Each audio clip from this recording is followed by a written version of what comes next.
Alhamdulillah wassalatu wassalamu ala rasulillah wa ala alihi wa sahbihi wa man wala. Allahumma allimna ma yanfa'una wanfa'na bima 'allamtana wa zidna 'ilma. Rabbi shrah li sadri wa yassir li amri wahlul 'uqdatan min lisani yafqahu qawli.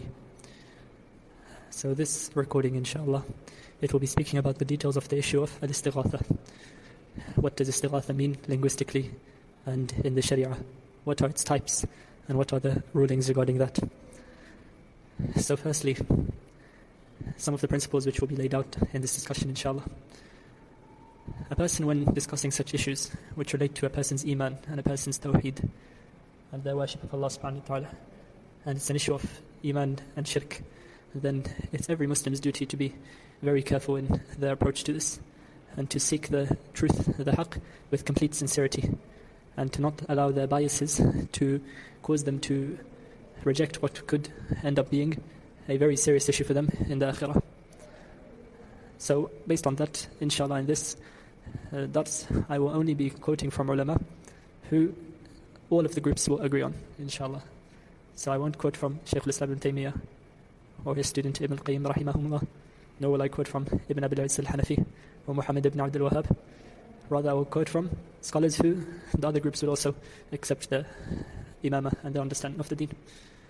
Secondly, a person should look at the evidences which are brought forth and look at them academically and in line with the principles of the Sharia, not based on what suits their desires or not. So the ahadith and ayat quoted, a person should look, do these ahadith and ayat indicate what's being claimed? And if so, then it's everyone's job to surrender. As Allah subhanahu wa ta'ala says in the Quran, وَيَوْمَ يُنَادِيهِمْ فَيَقُولُ مَاذَا أَجَبْتُمُ الْمُرْسَلِينَ. And on the day of judgment, when Allah subhanahu wa ta'ala will call them, and He will say to them, how did you answer the mursaleen, the prophets? What did you answer? What was your response to the message of the prophets when it reached you? That's the first issue. Now the second issue is, what is the general principle in relation to the ruling of ibadah, worship, and of tawheed and shirk? So what do these terms mean? Tawheed being monotheism, to single out Allah subhanahu wa ta'ala, to single out Allah subhanahu wa ta'ala completely in all of His rights, in His rights as being the Lord of the samawat wal ard, and His rights as being the only one worthy of worship, and in His names and attributes as how He has affirmed for Himself. And shirk being the opposite of that, to make partners with Allah subhanahu wa ta'ala in any of these things. And ibadah, meaning worship, which is to direct an act of glorification to other than Allah subhanahu wa ta'ala in a way which is only befitting of Allah subhanahu wa ta'ala. Now, some principles to lay out regarding ibadah. So what is the reality of ibadah, of worship? Al-Razi says in his tafsir, when speaking about the ayah, when Bani Israel crossed the sea and they saw a group of people worshipping idols, وجاوزنا ببني إسرائيل البحر فأتوا على قوم يعكفون على أصنام لهم قالوا يا موسى اجعل لنا إلها كما لهم آلهة قال إنكم قوم تجهلون. When they passed the sea and they saw people worshipping idols, and they said to Musa alayhi salam, Ya Musa اجعل لنا إلها كما لهم آلهة, make for us an ilah, a lord, a deity, one which is worshipped as how they have one. Then Musa alayhi salam said to them, قال إنكم قوم تجهلون. If you look at the tafsir of this ayah, firstly, what did Razi say in this? Razi said that Bani Israel here did not say this in doubt of Allah subhanahu wa ta'ala being the creator and being the Lord of the universe and being the one who provides and causes life and death. Rather, they said this asking Musa alayhi salam to make for them something by which they get closer to Allah subhanahu wa ta'ala through its worship. And this, then, Razi says, if so, then why would this be shirk? Why would this be kufr? He said, because أجمع كل المرسلين أو كل الأنبياء, all of the prophets are in agreement. As in, this is something which is all in all of the revelations from Allah subhanahu wa ta'ala, that anyone who worships other than Allah subhanahu wa ta'ala, that they have committed kufr, even if they do not live that thing to be a raziq or a khaliq, the creator, or anything like that. Why is that? Because Al-Razi goes on to say, Al-ibadatu nihayat ta'zim. The reality of worship is that it is the ultimate form of glorification. And such an ultimate form of glorification is not deserving to be directed to other than Allah.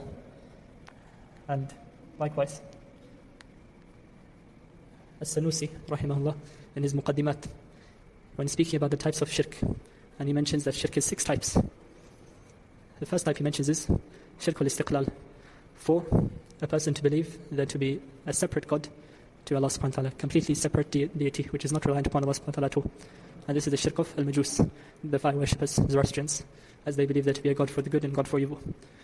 The second type is Shirk of at-Tab'id, to believe that the illah, the creator of Allah subhanahu wa ta'ala, is made up of various alihah, as in its an amalgamation of several gods, like how the Christians believe about Allah subhanahu wa ta'ala in the belief of the Trinity. Then he goes on to say the third type of shirk is to believe in, or to do shirk al-taqarrub, shirk in seeking closeness to Allah subhanahu wa ta'ala, to worship other than Allah subhanahu wa ta'ala with the purpose of getting closer to Allah subhanahu wa ta'ala through the worship of this thing. And he says that this was the shirk of the early pagans of the Arabs. So this isn't Muhammad ibn Abdul Wahhab saying this, and nor is it Ibn Taymiyyah. This is As-Sanusi saying it, As-Sanusi al-Ash'ari. And he also narrates ijma' in this. In the fourth type of shirk, he says it is shirk of at-taqlid, to not have any particular belief in what they're worshipping, but rather to do it because that's what the people do, just to copy them, imitate them in their acts of worship. And he says that this was the shirk of the later Arabs. And then he says that these 4 types, there is ijma' of the Muslims. All Muslims have consensus in all 4 of these being separate, valid types of shirk. So anyone who falls into any of these types of shirk, then they are not a Muslim. Then he mentions 2 other types. He says shirk al-ta'thir, to believe that other than Allah subhanahu wa ta'ala has ta'thir, has effects in the universe. Then he goes on to divide this into 2 types, believing that it has ta'thir, effect by itself, and then believing that Allah subhanahu wa ta'ala put ta'thir in it. And he says the first type, there's also ijma' in it, believing that something has an effect within itself. He says this is kufr. And then the second type, he says that there's khilaf on whether it's kufr or fisq. But this has to do somewhat to, it's related to the issue of nafi al-asbab, and that's an issue of aqidah, and something where there's khilaf between the Shaira and Ahl Sunnah. Then he says the 6th type of shirk is shirk al-aghrad, which is not actual shirk, rather it's minor shirk, such as riya and whatnot. So, what do we learn from this? We learn that it's not a condition for an action to be shirk for that person to believe the thing that they are worshipping to have benefit and harm. Rather, if the action within itself is a form of ta'zim, glorification, as how Al-Razi mentioned, if that action is a glorification which is not befitting of anyone other than Allah, then that is shirk within itself, regardless of the aqidah behind it. So let me mention the statement of Al-Razi in Arabic, which is from his tafsir. Here he says, وَاعْلَمْ أَنَّ مِنَ الْمُسْتَحِيلِ أن يقول العاقل لموسى اجعل لنا إلها كما لهم آلهة وخالقا ومدبرا، لأن الذي يحصل بجعل موسى وتقديره لا يمكن أن يكون خالقا للعالم ومدبرا له، ومن شك في ذلك لم يكن كامل العقل. والأقرب أنهم طلبوا من موسى عليه السلام أن يعين لهم أصناما وتماثيل يتقربون بعبادتها إلى الله تعالى. وهذا القول هو الذي حكاه الله تعالى عن عبدة الأوثان، حيث قالوا ما نعبدهم إلا ليقربونا إلى الله زلفى. وإذا عرفت هذا فلقال من يقول لما كان هذا القول كفرا، فنقول أجمع كل الأنبياء عليهم السلام على أن عبادة غير الله تعالى كفر، سواء اعتقد في ذلك الغير كونه إله للعالم أو اعتقدوا فيه أن عبادته تقربهم إلى الله تعالى، لأن العبادة نهاية التعظيم، ونهاية التعظيم لا تليق إلا بمن يصدر منه نهاية الإنعام والإكرام. Then, likewise, similar statement from Al-Maturidi in his tafsir. He says, ثم قوله لا يغفر أن يشرك به ويغفر ما دون ذلك لمن يشاء، يحتمل الشرك في الاعتقاد، وهو أن يشرك غيره في ربوبيته وألوهيته، وبين أن يشرك غيره في عبادته. ألا ترى أنه قال عز وجل إنما إلهكم إله واحد، ثم قال تعالى في آخره ولا يشرك بعبادة ربه أحدا. جعل الإشراك في الألوهية والربوبية والإشراك في العبادة واحدا، كله شرك بالله وبالله التوفيق. So Al-Maturidi also here he said in his tafsir that in the ayah إن الله لا يغفر أن يشرك به, he said this includes both types of shirk in الاعتقاد بالربوبية, to believe that someone is a Lord alongside Allah subhanahu wa ta'ala, that He creates and He gives life and death and punishes and rewards and so on. And likewise shirk in ibadah, which is shirk in uluhiyya. Now, there's many other statements like this as well, especially if you go to the tafsir of the ayah, when Ibrahim alayhi salam says to his people, هل يسمعونكم إذ تدعون أو ينفعونكم أو يضرون قالوا وجدنا آباءنا كذلك يفعلون. When he said to them, the ones that you worship, do they hear you when you call them, or do they benefit you and harm you? They said, بل rather وجدنا آباءنا كذلك يفعلون. This is how we found our predecessors doing. So all of the tafasir agree on this meaning, that their shirk here wasn't based on believing that these idols they worshipped were benefiting or harming them. Rather, the shirk here was mawaddata baynikum, as it says in our ayah. It was for the purpose of the familiarity and the closeness and the allyship and the love for each other. It was based on and centered on the acts of worship. So it was more of a social aspect than a aqli, theological aspect. And their worship was mostly based on culture and based on the social practices which they inherited from their fathers.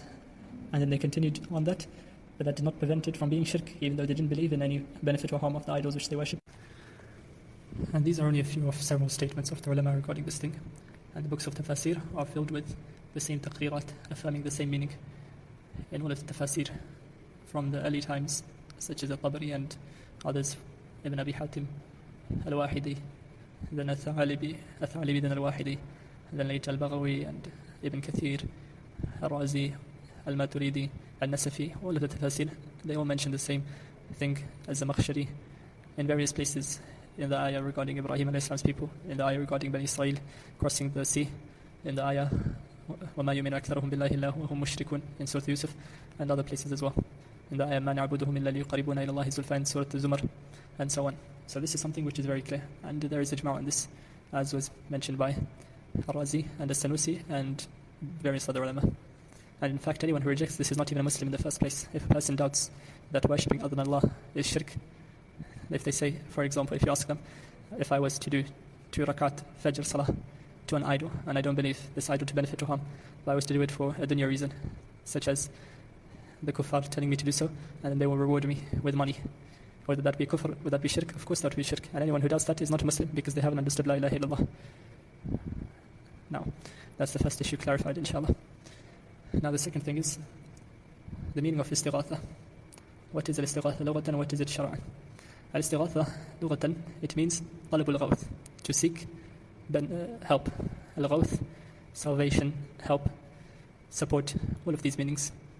And that's the meaning which is in the ayah, فَاسْتَغَاثَهُ الَّذِي مِنْ شِيعَتِهِ عَلَىٰ عَدُوِّهِ.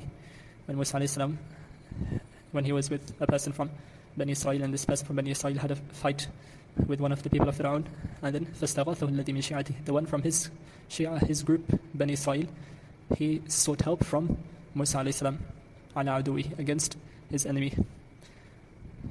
That's one meaning. Another meaning of istighatha can also be to seek ghayth. Ghayth means rain. وَإِن يَسْتَغِيثُ يُغَاثُ بِمَاءٍ كَالْمُهْلِ يَشْوِي الْوُجُوهِ, which is also in the Quran. But that's obviously not the meaning which is intended here. Now, that's the linguistic meaning. And the Shari'i meaning is the same. Istighatha is to seek help. That can be seeking help from Allah, or seeking help from Allah. It can be seeking that which is specific to Allah subhanahu wa ta'ala, or seeking that which is possible from the creation, and so on. All of those tafasil, the details will come inshallah. And the same thing as istighatha is ad-du'a li ghayrillah, to make dua to other than Allah. At-talab min ghayrillah, to seek something from other than Allah. Talab al-hawaij, to seek your needs fulfilled. Now, what is the ruling of al-istighatha in the Sharia? Before that, al-istighatha, this is a fi'l which can be muta'addi, and it can be muta'addi biharf, lazim wa muta'addi biharf, or it can be muta'addi binafsi, meaning you can say istaghatha Muhammadun fulanan, Muhammad, he sought help from fulan. Or you can say istaghatha Muhammad bi fulan, Muhammad sought help from fulan. Here they can mean the same thing. And also it can be used with the meaning for the verb to be not litadi, as in the maf'ul, the one who is being sought from, or that's the one which is being sought through.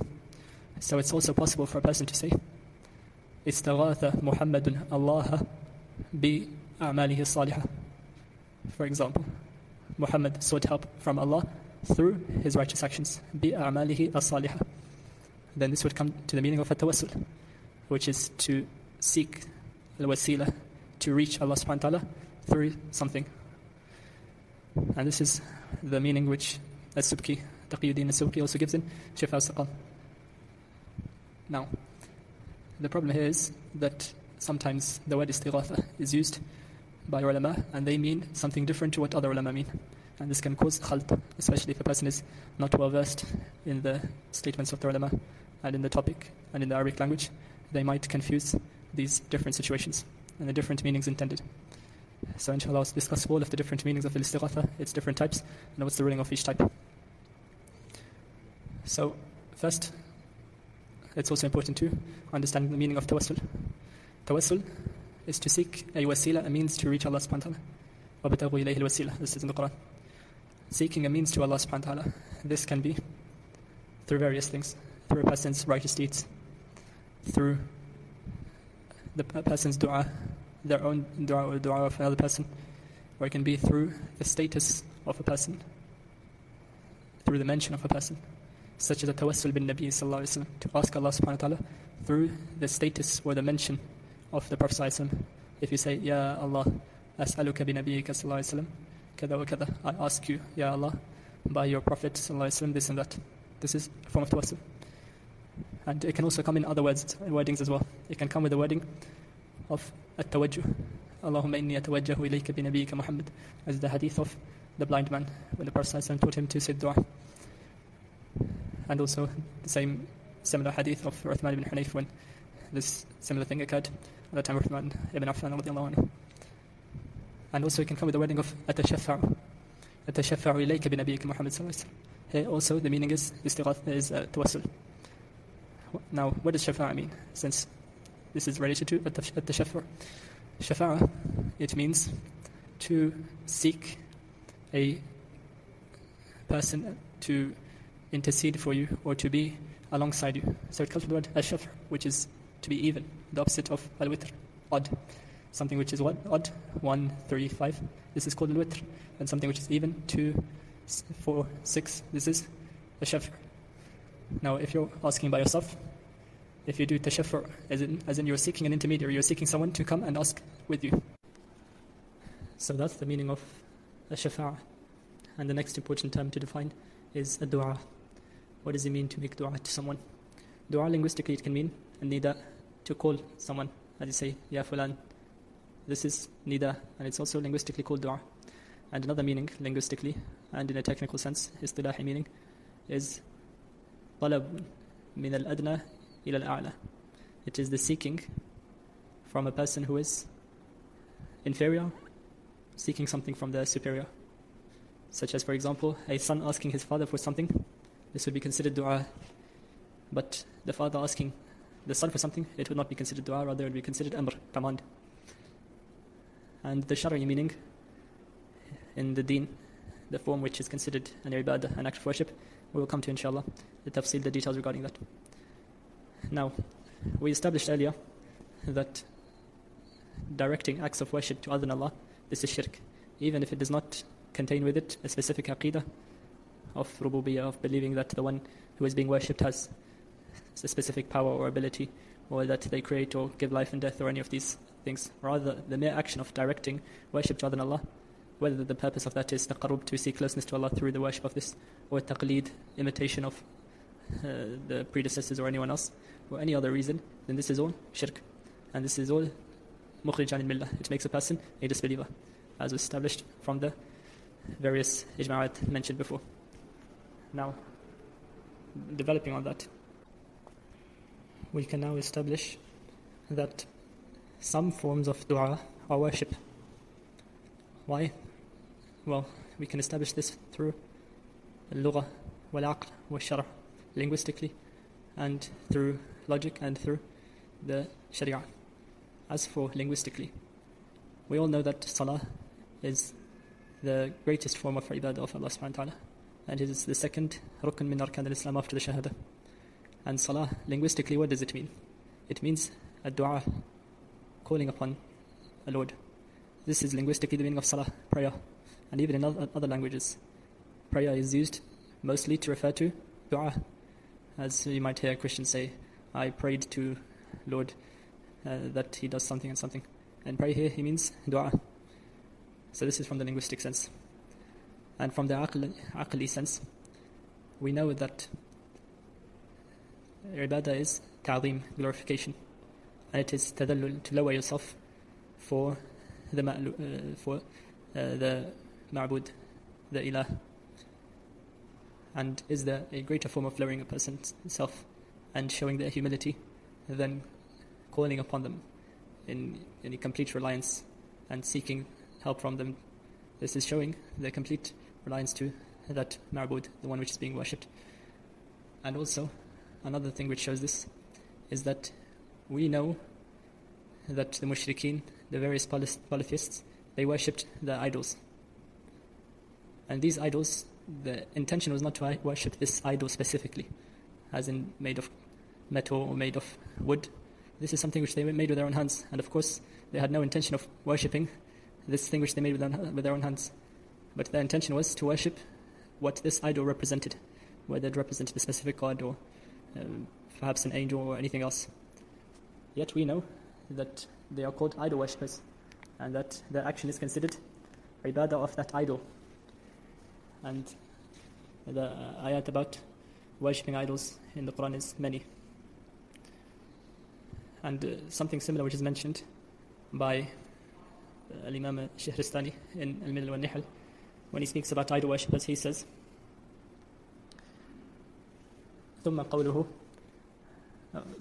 he says, اعلم أن الأصناف التي ذكرنا مذاهبهم يرجعون آخر الأمر إلى عبادة الأصنام، إذ كان لا يستمر لهم طريقة إلا بشخص حاضر ينظرون إليه ويعكفون عليه.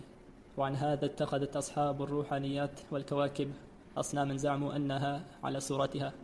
وبالجملة وضع الأصنام حيثما قدروه إنما هو على معبود غائب حتى يكون الصنم المعمول على صورته وشكله وهيئته نائبا منابه وقائما مقامه. وإلا فنعلم قطعا أن عاقلا ما ينحت جسما بيده ويصوره صورة ثم يعتقد أنه إلهه وخالقه وإله الكل وخالق الكل، إذ كان وجوده مسبوقا بوجود صانعه وشكله يحدث بصنعة ناحته. ولكن القوم لما عكفوا على التوجه إليها كان عكوفهم ذلك عبادة، وطلبهم الحوائج منها إثبات إلهية لها. وعن هذا كانوا يقولون ما نعبدهم إلا ليقربونا إلى الله زلفى، فلو كانوا مقتصرين على صورها في اعتقاد الربوبية والألوهية لما تعدوا عنها إلى رب الأرباب.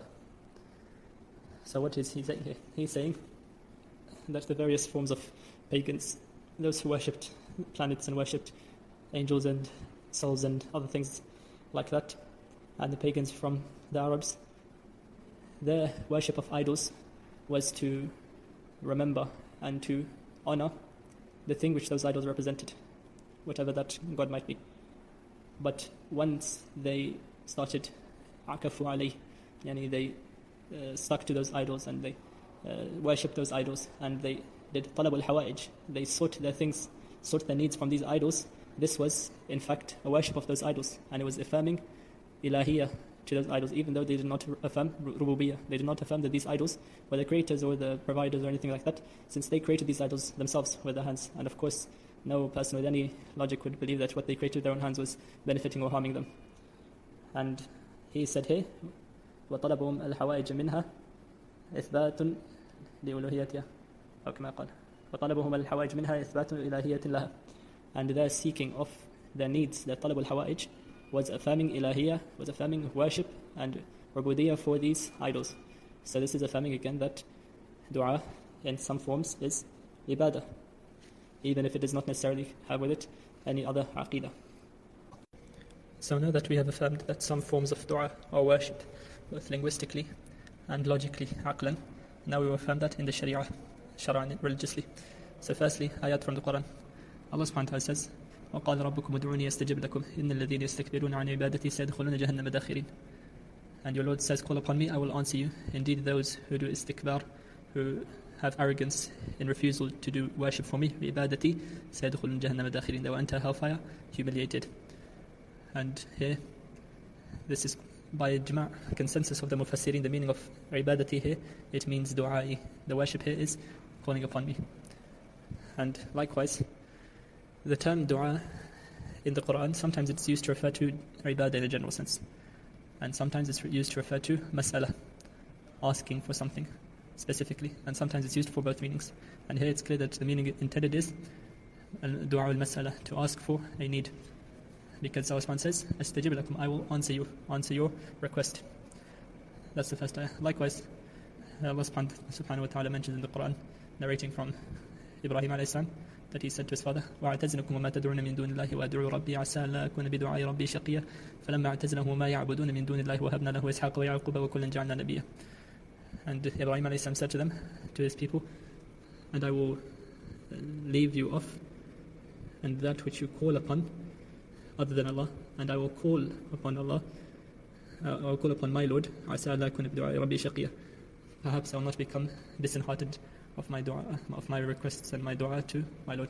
And Allah subhanahu wa ta'ala says, فَلَمَّا اعْتَزَلَهُمْ وَمَا يَعْبُدُونَ مِن دُونِ اللَّهِ. And when He left them off and what they were worshipping besides Allah subhanahu wa ta'ala, وَهَبْنَا لَهُ إِسْحَاقَ وَيَعْقُوبَ. We gave him Ishaq and Yaqub as offspring. So here Allah subhanahu wa ta'ala calls that dua ibadah. And the meaning here dua is also clearly mas'ala, because Ibrahim alayhi salam said, وَأَدْعُو رَبِّي عَسَىٰ أَلَّا أَكُونَ بِدُعَاءِ رَبِّي شَقِيًّا. That I will call upon my Lord. And this is dua al-mas'ala. Those are ayat, and these are the ayat as well which give the same meaning. And from the hadith which show this is the hadith relating to the tafsir of the ayat, the first ayah mentioned. As the Prophet ﷺ said, الدعاء هو العبادة. Dua is ibadah. And then he read, إِنَّ الَّذِينَ يَسْتَكْبِرُونَ عَنْ عِبَادَتِي سَيَدْخُلُونَ جَهَنَّمَ دَاخِرِينَ. And here the Prophet ﷺ is saying that ibad, dua, it is al-ibadah in its entirety. And the reason being, because dua is the essence and the foundation of all ibadah. All other ibadah, it branches off from dua. When a person does any ibadah for their Lords, usually it is alongside a request. They seek to get closer to those alihah, those gods, so that they can fulfill their needs, or so that they can prevent or bring harm, to bring good or prevent harm.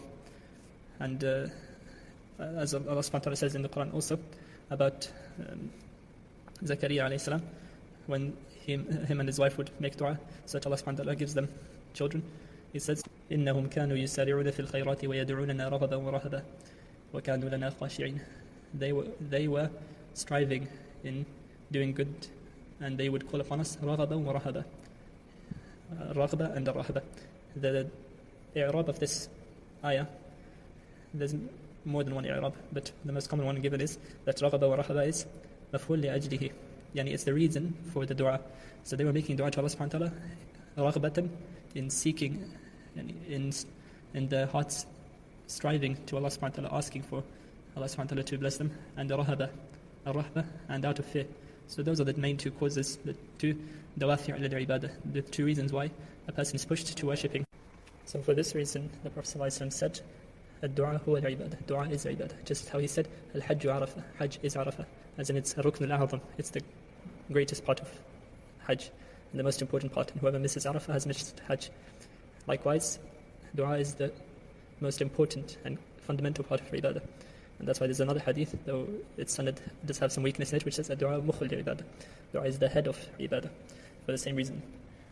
Now, that shows that dua is ibadah, both in the shar' and also in the other senses, linguistic and in the logical sense.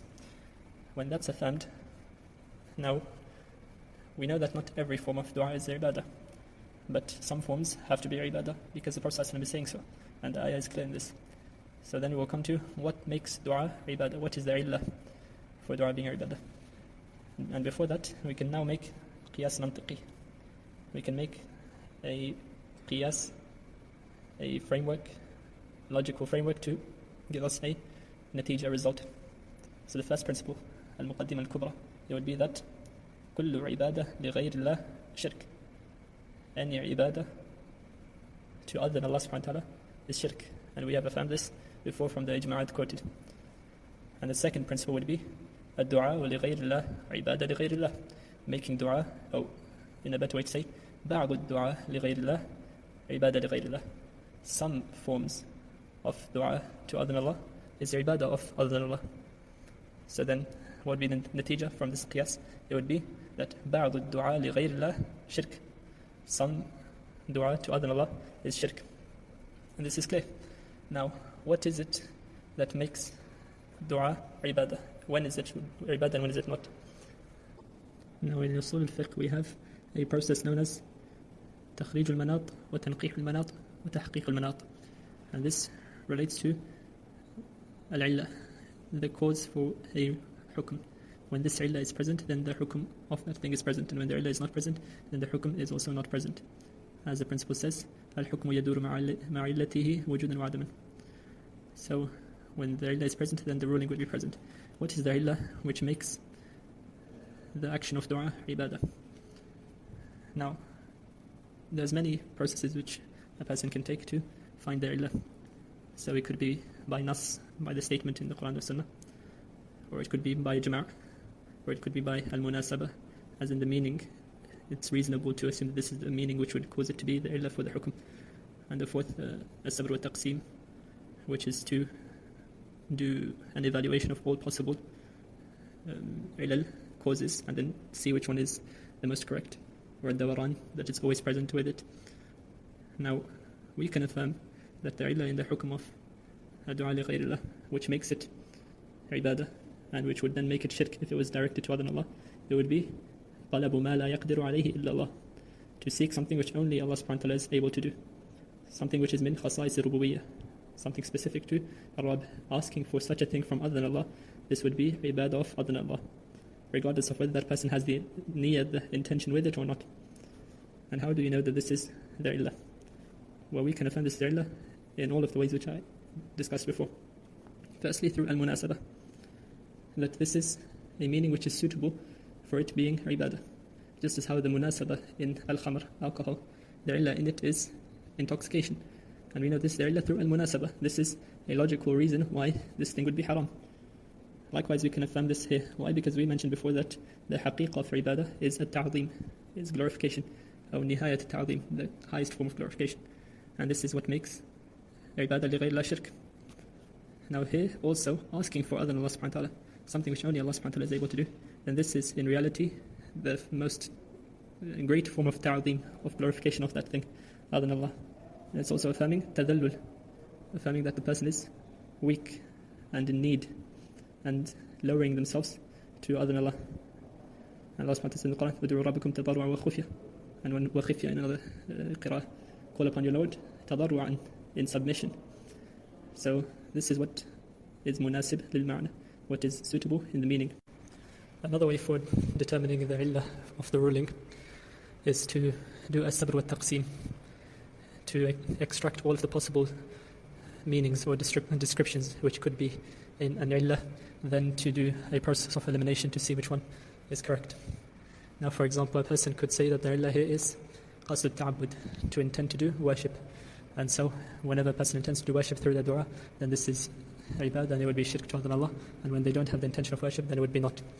Now, this is incorrect for a few reasons. Firstly, one of the conditions of an illah is that Allah ya'ud al asli bil ibtal, that it does not necessarily negate the asl by which, the foundation on which it was extracted.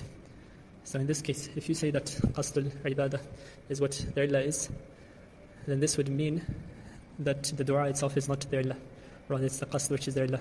And that would mean that a person could have dua in all of its different forms, and none of that would be ibadah because it doesn't have the qasd. So this is ibtal al-asl, and therefore it's not valid illah. Likewise, it says in the hadith, ad-dua huwa al-ibadah, and this is a form of hasr, restriction, meaning dua is nothing but ibadah. And here, if a person says that qasd al-ibadah, then intention is what makes it ibadah, then that would mean that this hadith is incorrect. And of course we know the Prophet ﷺ, kalamu haqq, what he said is true. So when the Prophet says that dua is ibadah, then that means that it's not something external, rather it's the dua itself, the action which is ibadah. And obviously the qasd al-ibadah, the intention of worship, is not part of dua, rather it's something external. Just as how niyyah is a shart for salah, but it's not part of the salah. Likewise here, qasd al-ibadah, having the intention of ibadah, would not be a part of the dua, it would be something separate to it. So that cannot be the illah, since the hadith says that dua itself is ibadah. And also, we know that there are things in the sharia which are ibadat fi nafsiha, things which are ibadah within itself, and if it's directed to other than Allah, then this is shirk. And then there are things which are not necessarily ibadah within itself, but if it is intended to do ibadah through it, then it would be shirk. Like for example, if a person sings nursery rhymes, and he does this with the intention of worship to other than Allah, the person becomes a kafir because of their intention to worship other than Allah, even though the action itself is not inherently an action of worship. But as for other actions, we know that they are inherently an action of worship, so it's not necessary for there to be such an intention alongside it. For example, the Prophet says in the hadith, "Man dhabaha li ghayri Allahi faqad ashraka." A person who slaughters to other than Allah, then they have done shirk. Now, it would be incorrect to say that it's possible for there to be dhabh li ghayri Allah in the surah which is shirk, and then to say no, it's not shirk because there's no qasd al-ibadah. Likewise, for example, the Prophet said, "Man mata wa huwa yad'u lillahi niddan dakhala an-nar." Whoever dies and he is calling upon other than Allah subhanahu wa ta'ala as a partner alongside Allah subhanahu wa ta'ala, then he has died and he will be in hellfire. And all of the other ayat which show that dua itself is ibadah, so this indicates that dua is ibadah khasa. It's a specific act of worship, not that it is something which gains sifatul ibadah, that it gains the description of being an action of worship through intention merely. That would apply to any action, but this is one which is specific. And as Abu al-Hasan al-Ashari narrates in Maqalat al-Islamiyyin, that from the statements of the Murji'ah was that they would say that certain actions are not shirk or not disbelief within itself, only if it's alongside the belief of istihlal. So for example, they would say, "Man latama nabiyyan aw qatalahu kafara listihlalihi la li fi'lihi." That whoever, for example, slaps a prophet or kills a prophet, then they say this action of slapping a prophet or killing a prophet or insulting a prophet, this is not shirk, or this is not disbelief within itself. Rather, what's disbelief is the intention of istihlal, of considering this thing to be halal or something similar to that. And this is min maqalat al-murji'ah. This is from statements of the murji'ah, because we know that certain things are disbelief within themselves, and it's not necessary for there to be istihlal or for there to be an intention of ibadah or anything like that. And when a person applies this principle of intending to do ibadah unrestricted like that, then that would necessitate nothing being shirk unless the person intends. And a person could make sajda to the planets and worship stars and idols and call upon Lat wal Uzza, and none of that would be shirk because they don't intend to do ibadah. And we see that this is opposing the statements of the fuqaha, because the fuqaha, for example, in our madhab, they say that man sajda lishamsi aw li sanamin kathara mutlaqan. They say a person who does sajda to a planet or to the sun or to an idol, they become a disbeliever mutlaqan, as in it's not taken into consideration whether they intend ibadah or not with this action, because this action within itself is something which is la yasdur min mu'min. It's not possible for a mu'min to do such a thing. And likewise, Al-Qadi Iyad, he mentions in Ash-Shifa that he said, وَكَذَلِكَ نُكَثِّرُ كُلَّ مَنْ أَجْمَعَ كل من فعل ما أجمع عليه المسلمون أنه لا يصدر من مؤمن كمن شد الزنار وأعاد الكنائس along this lines. I'm quoting not verbatim. He says that we also make takfir of anyone who does an action which Muslims agree that this action will not come from a person who is Muslim. This action, it's mustahil for a Muslim to do this. Such a person who wears the clothing of the Nasara and then he goes to their churches and does their rituals with them. And he said, وَلَوْ كَانَ مُصْطَلِحًا بِالْإِسْلَامِ, even if he continued to claim to be Muslim. Your claim here is not given consideration because your actions nullify that. So here, see, there was no conditioning of istihlal, nor was there conditioning of intending ibadah. So we know that there are certain actions which, when done within themselves, they necessitate disbelief and they necessitate it being ibadah even if it's not intended. And that would apply to dua, because the Prophet said, "Ad-du'a huwa al-ibadah," and the ayat in this are very clear. So conditioning asl al-ibadah, the intention of ibadah, this is batil. And likewise, we also mentioned before that the same thing applies to believing rububiyyah, necessitating that person has to have a belief of rububiyyah or things like that. This also opposes the ijma'. A person might say that perhaps the illah here, it is التوكل على غير الله, or raja'u ghayrillah, to have tawakkul, reliance upon other than Allah, or to call upon, or to have hope in other than Allah, or things like this, min a'mal al-qalb, things which relate to the actions of the heart. We would also say this is not a reasonable illah. Why? Because min shurut al-illah an yakuna an takuna mundabitan an takuna mundabita wa an takuna zahira. The conditions of illah also is that it must be something which is mundabit, something which is specific, measurable, and it's not something which fluctuates a lot from person to person. For example, in as-safar, traveling, shortening the salah is permissible in as-safar. The hikmah, the wisdom in that is because as-safar, it is madhinnatun li al-mashaqqa. It's likely that a person could have difficulty in it. But difficulty is not something which is specific. What one person might find difficult might not be difficult for another person. So then the ulama said that the illah here is not difficulty. Rather, the illah is masafatul qasr. It is the distance which is traveled, by which the ruling becomes that once a certain distance is traveled, then the person is allowed to shorten their salah. Why? Because the travel or the distance traveled is something which is specific, something which is measurable, and something which is zahir, apparent. Whereas mashaqqa, difficulty, is neither measurable nor is it something which is apparent. And the same thing would apply to a'mal al-qulub, to condition or to make the illah in the ruling of calling upon Allah subhanahu wa ta'ala any action from the heart, such as the tawakkul or raja and things like that. This is not a correct illah for the same reason as it is not mundabit, it's not specific, nor is it zahir, apparent. So a person might say then, if that's not the illah, perhaps the illah is mujarrad al-su'al or mujarrad al-talab, mutlaq al-talab, seeking something, generally whatever it is that is being sought. A person might think that this is the illah which makes dua shirk or ibadah, and this is also not correct. Why? Because from the ways in which we can know that this thing is not an illah is naqduhu, to show cases where this thing is present, this illah is present, but the hukum is not present. Such as, for example, asking a living person to do something which they are able to do. This we know is not shirk.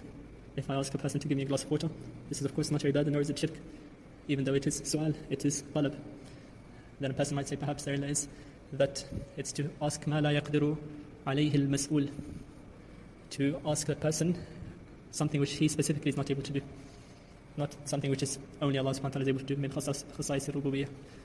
We would say this is also manqub, this is also not correct for the same reason. Because, for example, if a person was to ask a weak individual to help him pick up something heavy, this weak individual doesn't have the ability to pick this heavy thing up. But are we going to say this is shirk because you're asking him to do something which he's not able to do? No, because we know that this is something which is occurring naturally, and it's not something which the Sharia has considered to be shirk. Rather, what would be shirk? It would be to ask something which is beyond the abilities of the creations and is specific to Allah subhanahu wa ta'ala. So in this way, as-sabr wa taqsim, we are able to affirm the illah, which is طلب ما لا يقدر عليه إلا الله, to seek something which only Allah subhanahu wa ta'ala is able to do. And that is the most reasonable illah through this maslak. Now another way for affirming the illah is min al-nas, from a text which indicates this from the Quran wa Sunnah. And this is also present for this illah. For example, Allah subhanahu wa ta'ala says, قُلِ ادْعُوا الَّذِينَ زَعَمْتُم مِّن دُونِهِ فَلَا يَمْلِكُونَ كَشْفَ الضُّرِّ عَنكُمْ وَلَا تَحْوِيلًا. Call upon those which you claim other than Allah subhanahu wa ta'ala, for they verily do not have the ability to do kashf al-dur, to remove from you harm, وَلَا تَحْوِيلًا, nor to change it. And obviously here the amr, it's bima'na nahi, it's للتخويف. So Allah subhanahu wa ta'ala is saying, call upon those other than Allah. It's in reality a nahi, it's forbidding them from calling upon Allah subhanahu wa ta'ala. But it was used with this uslub, with this form, to show at-tarhib wa takhwif, to show that this is something which is a threat and a challenge from Allah subhanahu wa ta'ala. So, where it says, لا يملكون كشف الضر عنكم ولا تحويلا, that they do not have the ability to remove harm and nor to change it. Here this is ima, it is indicating the illah, because an illah which is shown from a nas from the Quran and Sunnah, it's either sarih or zahir or ima. And al-ima, it is wasf يدل على خصوصية للعلة, or something along those lines. So this mention of removing harm or changing it, it is the reason why you should not call upon Allah, as only Allah subhanahu wa ta'ala is able to do this. So min mafhum al-mukhalafa, from understanding the opposite meaning, that would mean if you're asking for something which isn't removing harm or changing it, as in it's not something which is similar to that, which is specific to Allah subhanahu wa ta'ala, then in that case it would not be ibadah, nor would it be shirk. And the shirk is when you're asking for them, if you're asking for something which only Allah subhanahu wa ta'ala is able to do, which is such as removing harm or changing it. And this ayah is talking about them calling upon angels and jinn and Isa alayhi salam and Uzair, as the tafsir says, because the next ayah says, أولئك الذين يدعون يبتغون إلى ربهم الوسيلة أيهم أقرب ويرجون رحمته ويخافون عذابه إن عذاب ربك كان محذورا. Allah subhanahu wa ta'ala says, those that they are calling upon other than Allah subhanahu wa ta'ala, those ones which are being called upon are seeking to Allah subhanahu wa ta'ala a wasila, a means to reach Allah subhanahu wa ta'ala, and seeing which of them is closer to Allah subhanahu wa ta'ala. And they are seeking يرجون رحمته ويخافون عذابه, and those which are being called upon, they themselves, they seek Allah subhanahu wa ta'ala's mercy and they fear His punishment. So this is talking about angels and jinn and prophets and others which are called upon besides Allah subhanahu wa ta'ala, as the tafsir of this ayah indicates. Likewise, the Prophet says in the hadith, من مات وهو يدعو لله ندا دخل النار. Whoever dies and he is calling upon other than Allah subhanahu wa ta'ala as an equal partner to Allah subhanahu wa ta'ala in what they're calling upon, then he went to hellfire as a kafir.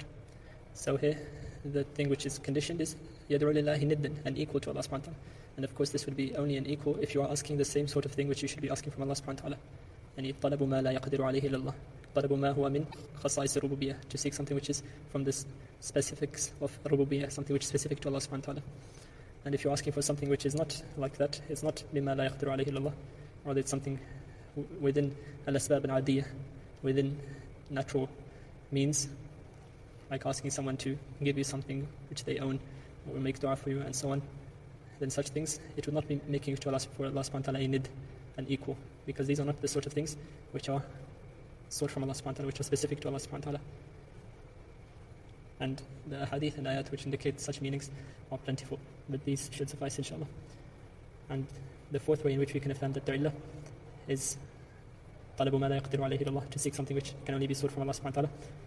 It is al-ijma', and there is ijma' on this because several ulama have narrated the ijma' on the impermissibility of such a thing, such as Al-Tufi in his book Al-Isharat al-Ilahiyah, and likewise Ibn al-Imad al-Hanbali in his Sharh of Ghayat al-Muntaha, he also mentions this by ijma'. And likewise, it's narrated from several of the Salaf that they would use the hadith, أعوذ بكلمات الله التامات, I seek refuge with Allah subhanahu wa ta'ala's complete words. They would use this as an evidence to show that the Quran is not makhluq. Why? Because they said, لأنه يعلم أنه لا يستعاذ بالمخلوق, that it is known that al-Istighatha, seeking protection, is not done from the makhluq. So this shows that such things are not sought from the creation, things which are specific to Allah subhanahu wa ta'ala, such as seeking protection from harms. And Ibn Khuzaymah mentions that all Muslims know by necessity that it's not correct and it's not reasonable to say أعوذ بالكعبة, that I seek protection with the Kaaba or with anything else which is created, because this is something which is specific to Allah subhanahu wa ta'ala, and that necessitates that asking something which is not specific to Allah subhanahu wa ta'ala would be permissible. And as for asking something which is specific to Allah subhanahu wa ta'ala, then this would be the issue where it is dua li ghayrillah, and it would be ibadah li ghayrillah, which is shirk, as how we have affirmed through the principles we laid out before in al-qiyas al-mantiqi. So now that we've affirmed that the illah in this ruling is talabu ma la yaqdiru alayhi illallah, to seek something which only Allah is able to do, a person may ask, why is this specifically the illah? What's the wisdom, the hikmah behind such a thing? Because it might seem arbitrary. Why specifically something which only Allah is able to do? Well, firstly, as we mentioned, the ruling is not linked to the hikmah, the wisdom. Rather, the ruling is linked to the illah, and if the illah is present, then the ruling is present. But the hikmah, it is what causes the illah, what is behind the illah, which makes it what it is. There's many hikam, wisdoms, which can be behind such a ruling, some which we may understand, some which we may not. From the ones which we may understand is, as I mentioned before, this is ghayatu ta'deen, the most high form of glorification. Why? Because when you make such dua, raghaban wa rahaba, in either out of fear or out of seeking and desire and reliance, you're in a state which is kamal al-dhul wal-iftiqar, in a complete state of reliance and humiliation, and you're humiliating yourself to the one which you're calling upon. And when a person calls upon Allah subhanahu wa ta'ala in such a situation when they are in dire need, and they realize that what they are seeking is outside of al-asbab al-adiyah, outside of regular means, So they don't have any way and anywhere to turn except to Allah subhanahu wa ta'ala, musabbibul asbab, the one who causes the means. And they are then turning with complete mahabba, love, and tawakkul, reliance, and so on. And they are showing the complete ubudiyyah, the complete worship of Allah subhanahu wa ta'ala and slavery to Him.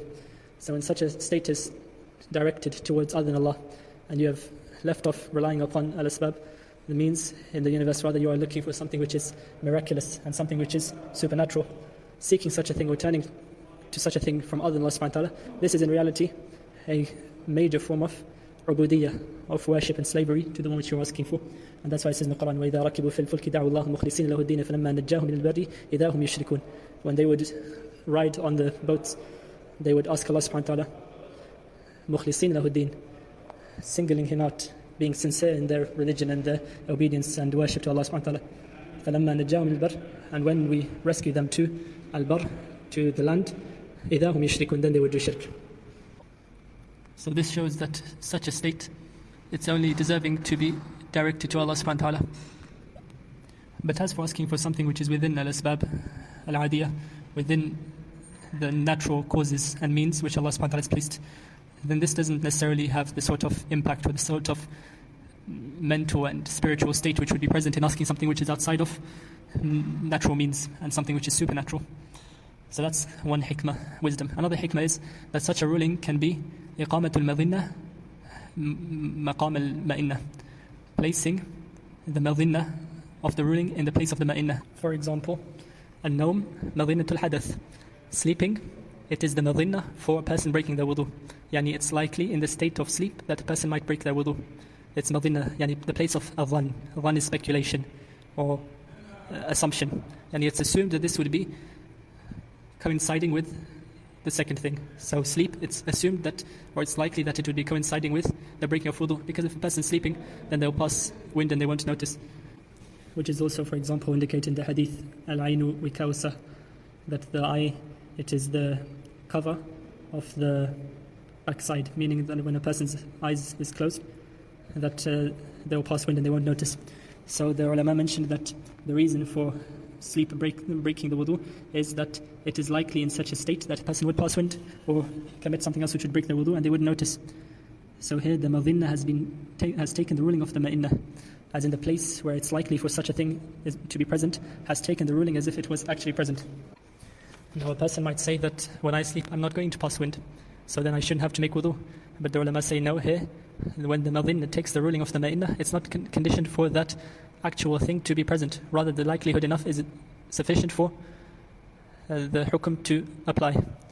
So the same thing would be here, and this is very common in fiqh, in many masail they mention this principle. Here also we would say that such a dua, it is madhinnatu i'tiqadi rububiyyah. It is likely to be accompanied with belief in rububiyyah, in shirk and rububiyyah, believing that someone other than Allah has such dominion or rights or power over the creation.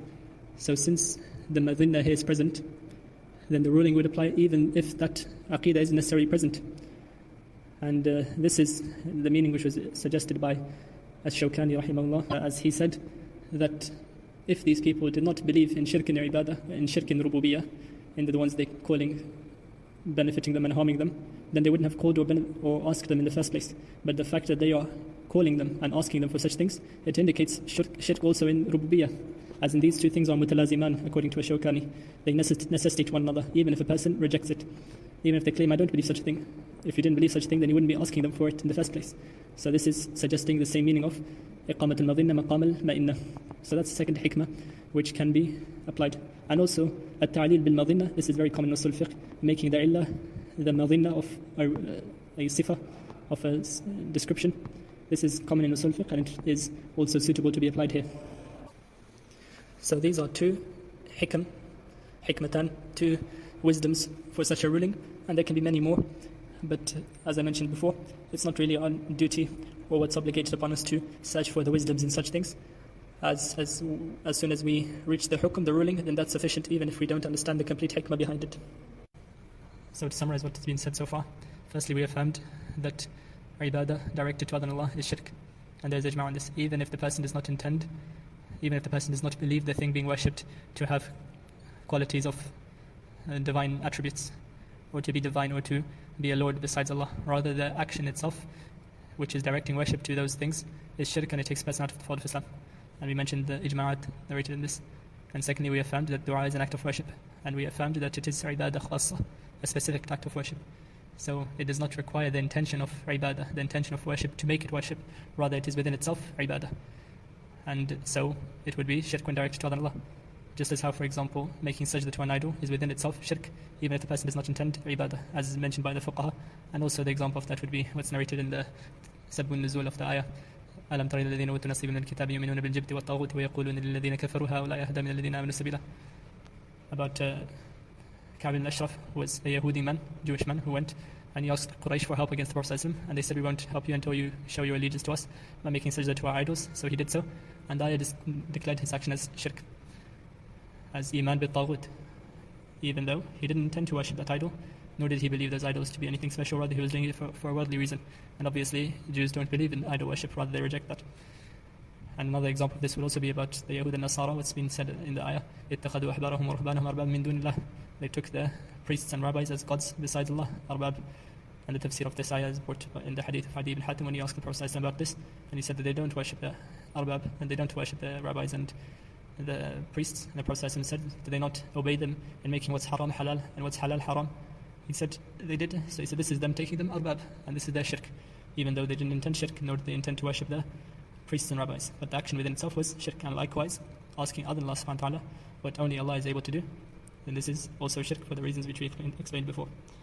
Now, since we've covered that, we can now discuss the different types of istighatha and what is the ruling regarding each type. So, for example, Al-Imam Ibn Nasrullah al-Hanbali, he categorized istighatha into 6 types. And in reality, he could categorize it in even more types than that. So each one should be judged separately and according to what the principles necessitate. And a person shouldn't be hasty in giving a judgment on the mere usage of the word istighatha, especially since, as I mentioned earlier, many ulama and many people, they use istighatha to mean tawassul, or to mean other than that, especially when they say istaghathtu bi fulan. And so the wording is not necessarily what's important. The mere word istighatha isn't what indicates the ruling. Rather, what indicates the ruling is what is actually being sought and who is actually being sought from. So the first type would be to ask other than Allah subhanahu wa ta'ala with the belief that this thing is a separate istiqlali Lord, God, and a Lord besides Allah subhanahu wa ta'ala, which is completely free and independent and is not reliant upon Allah subhanahu wa ta'ala at all. And this is the belief of the Majaz, the Zoroastrians, fire worshippers, who believe that there is a God for good and a God for evil. And the vast majority of pagans and idol worshippers and various groups don't believe in such a thing. And so this type, of course, no one would doubt it being disbelief. The second type would be to not believe that this thing being called upon is a separate Lord besides Allah, but to believe that Allah subhanahu wa ta'ala made this thing or this person have complete dominion over the universe. As in, their dominion is not istiqlali, it's not independent, rather it's from Allah subhanahu wa ta'ala, that Allah subhanahu wa ta'ala gave them that complete control and that complete free will to do as how they wish it. And this also, there should be no reason why anyone would doubt this is disbelief. And this is the belief of the majority of the Hindus about their gods.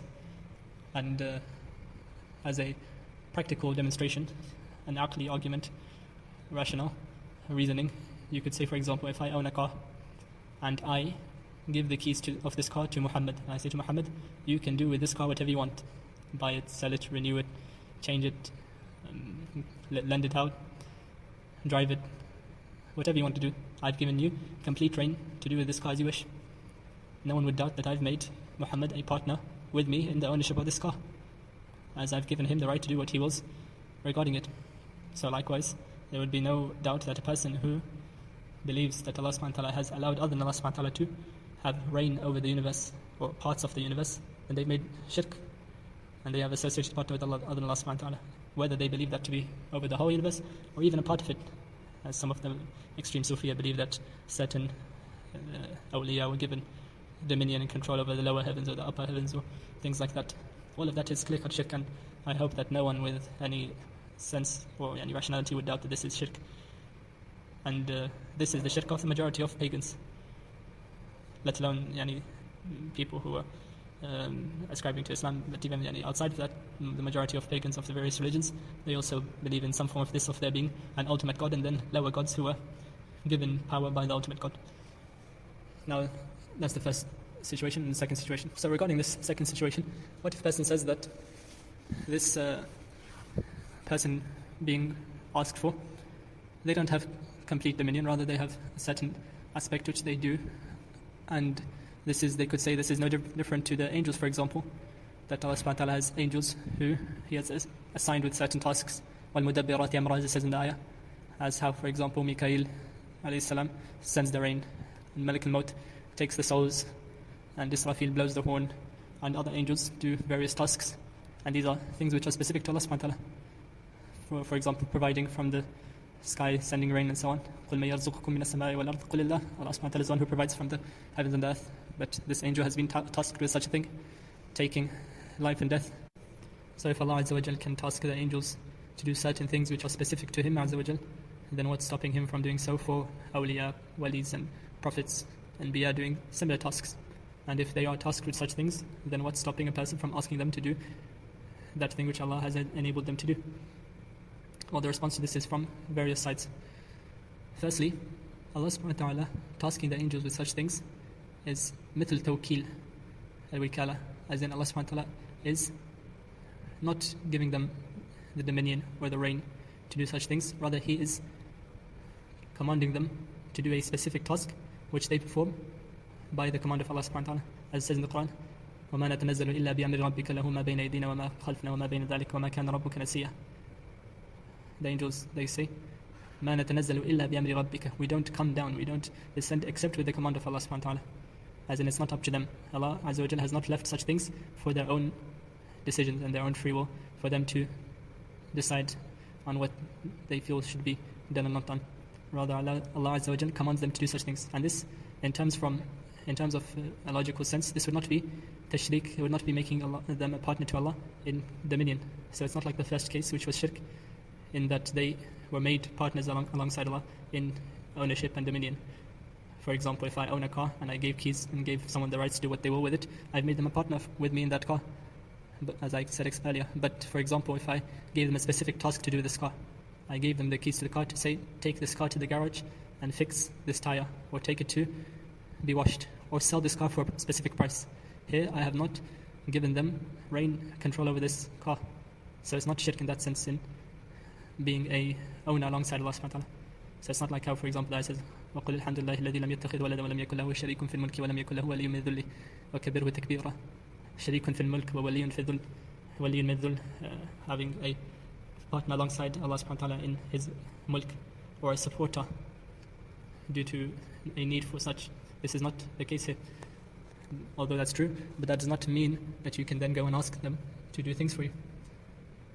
And the reasoning for this is both min al-aql wal naql, logically, and also in terms of al-naql, in terms of what's narrated in the Sharia. As for logically, for example, just as how in the case if I was to do tawkil, wikala, to delegate someone to do a specific task, then that person would not have the right or the ability to do other than what they have been commanded to. So if I said to Muhammad to sell this car to Fulan for 3,000 pounds, now another person can't come and ask Muhammad to sell them the car for 5,000 pounds or for 2,000 pounds or to sell it to someone else, because they don't have the right to do so and they have not been commanded to do so. Rather, they are only doing as what they have been commanded to do. So it would not be permissible for them to be asked other than that, nor would they have the ability to do other than that, as they have not been tasked with doing so. And Allah Azza wa Jal, He tasks the angels with specific things which they do as per His command, as is shown by the ayah. This is from a logical sense. And since, then logically speaking, if I was to ask them to do something which they haven't been tasked with specifically, then this is me affirming logically that they have shared ownership with that person, which would go back to being shirk as the previous type, or that they have some status or power or influence over the owner, which would make it so that the owner has to concede and accept my offer due to this person doing shafa'ah, intercession, and asking on my behalf, which would also be shirk, as will come inshallah in further detail. And that's in terms of al-aql. In terms of al-naql, I already mentioned the ayah which shows that the angels don't do except as how they have been tasked. Likewise, for example, there's the ayah about mushrikeen of Quraysh, Quraysh, when they called upon their idols, and those idols were represented angels and other figures, and some previous idols, for example, the idols of the people of Nuh represented righteous people of the past who passed away. These ones which the Arab pagans were calling upon, they did not believe these called upon individuals, beings, to be shared owners alongside Allah subhanahu wa ta'ala. Rather, they did not believe that these things had tadbir al-amr, that they controlled matters, as says in the ayah, قل من يرزقكم من السماء والأرض أمن يملك السماء والأبصار ومن يخرج الحي من الميت ومن يخرج الميت من الحي ومن يدبر الأمر فسيقولون الله. قل من يرزقكم من السماء والأرض, who provides for you from the samawat wal ard, from the heavens and earth, أمن يملك السماء والأبصار, and who controls the hearing and seeing, ومن يخرج الحي من الميت, and who takes out the living from the dead, ويخرج الميت من الحي, and takes out the dead from the living, ومن يدبر الأمر, and who controls the matters, all matters. Al-amr, alif and lam here is istighraqiyah, and all matters are in the hands of this person, or of this being, which is Allah subhanahu wa ta'ala. They say, فَسَيَقُولُونَ Allah, they would say Allah subhanahu wa ta'ala. So this is admission from the kuffar of Quraysh, or the kuffar of the Arabs, that Allah subhanahu wa ta'ala, He is the one who does tadbir al-amr, He is the one who controls all affairs, and He's the one who gives life and death and provides from the heavens and earth. But they believed that the ones they were calling upon, some of them believed those ones being called upon to be given some rights over the samawat wal ard, to be delegated to do things as per their will, and others believed that they didn't even have that, rather they were only shufa'a, ma na'buduhum illa liyuqarribuna ila Allahi zulfa. We only call upon them for them to bring us closer to Allah subhanahu wa ta'ala. And an important point to make here is that not all of Quraysh or all of the Arabs of pagans were monolithic in their aqidah. Some may have believed this, and others may have believed that. So for sure we know that some of them didn't believe that the ones they were calling upon to do anything except bring them closer to Allah. مَا نَعْبُدُهُمْ إِلَّا لِيُقَرِّبُونَ إِلَى اللَّهِ زُلْفَى. This is hasr. We don't worship them except to bring us close to Allah. And this ayah is nas, it's explicit in this dalala. And so, at least some of the Quraysh didn't believe the idols to even benefit or harm at all, not even by the will of Allah, rather they worship them solely to bring them closer to Allah. And some of them believed that the ones that they were calling upon could have benefited or harmed by the permission of Allah, and Allah subhanahu wa ta'ala has delegated them those powers, as mentioned in how they would say in the talbiyah, لبيك اللهم لبيك لبيك لا شريك لك لبيك لبيك لا شريك لك إلا من هو شريك لك تملكه ما ملك. There is no partner for you except one which you make a partner for yourself.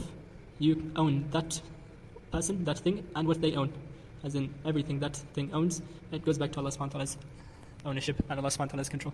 And this ayah is explicit in that them saying that the one who does tadbir al-amr is only Allah Azza wa Jal. So then, merely believing such a thing does not mean that it's okay to call upon them, or that calling upon them and asking them for such things would not be shirk. Now, to explain this issue in further detail, why would it be shirk to ask such a person, an angel or a wali, to do something if you don't believe that they are benefiting and harming themselves, but rather Allah is making them a means? So then why is this different to asking for worldly means? Well, firstly, you have to remember the principles which were set out before, that once it's established that dua li ghayrillah is shirk, when directed to other than Allah, if it is seeking that which only Allah is able to do, then it's not a condition for the person to intend anything or not. Even if you only intend them to be a means, then this would still be shirk as per the principles which were set out before. But other ways to also respond to this. Firstly, the person who says such a thing, there are three important points to highlight about their action. Firstly, they have intentionally turned away from asking Allah and turned to asking other than Allah. As in, they believe, of course, Allah subhanahu wa ta'ala is able to grant them that thing directly. So they wouldn't have turned from asking Allah to asking other than Allah as a means, asking this wali or this angel or whatnot, unless they had a specific reason. Otherwise it would be abath, it would be action which is meaningless, which is not reasonable. So a person asking other than Allah, they must believe this to be arjah than asking Allah directly. They would believe that this is, for example, more likely for the need to be fulfilled or something similar. That's the first point. Second point is, if you believe that these things, these angels or these awliya or whatever it is, that they are only a means and not the ones giving or preventing or harming or benefiting themselves, then you would have to accept that this is not specific to any wali or any angel or anything else, because Allah subhanahu wa ta'ala could do so to anyone, whether it's, for example, an angel or a wali or even Abu Jahl or Abu Lahab or Iblis. So then it would be just as reasonable on these principles that a person could ask Iblis their needs and believe that Iblis is only a means for it to be fulfilled, and then there would be no reason for that to be shirk. Likewise, they could ask an idol or a cow or planets and stars, and they could say that I don't intend their ibadah, nor do I believe this thing to be benefiting or harming, but I just believe that Allah subhanahu wa ta'ala has made these things as means, as per al-waqi', the reality which is known through tajrubah, through experimentation. So then there should be no reason why I shouldn't be allowed to call upon these planets and ask them to fulfill my needs. But yet we know that the ulama said that by ijma' mukhatabatul nujum wa mukhatabatul kawakib wa taqarrub ilayha, calling upon the planets and stars and doing taqarrub, seeking closeness to it and seeking your needs fulfilled from it, this is kufr by ijma'. And this is from the types of a sihr which is also kufr by, the type of sihr which is kufr by ijma'.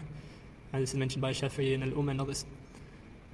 And to the effect of this statement, there's a quote from Ibn Taymiyyah where he mentions in Daru Ta'arud al-Aql wal-Naql, where he says, وَلِهَذَا كَانَ مِنْ أَتْبَاعِ هَؤُلَاءِ, and for this reason there were from the followers of these people, as in mutakallimin and philosophers and so on, من يسجد للشمس والقمر والكواكب ويدعوها كما يدعو الله تعالى ويصوم لها وينسك لها ويتقرب إليها. There were from these people those who would make sajda to planets and the moons and stars and ask them, make dua to them, as how they would make dua to Allah, and they would fast for them, and they would do an-nusuk, and various forms of veneration and worship to them, and they would seek closeness to them, and then they would say ثم يقول إن هذا ليس بشرك إنما الشرك إذا اعتقدت أنها هي المدبر لي إذا اعتقدت أنها هي المدبر لي فإذا جعلتها سببا وواسطة لم أكن مشركا. And they would say, this is not shirk, rather shirk is to believe that, if I was to believe that these things are the ones who are controlling me, who have benefit and harm for me. But as for if I believe that they are just sabab, a means, or a wasita, an intermediary, then this is not shirk. So this is the same sort of argument which is used by, not only by the pagans of the Arabs and whatnot, but even by people who worship stars and planets and things.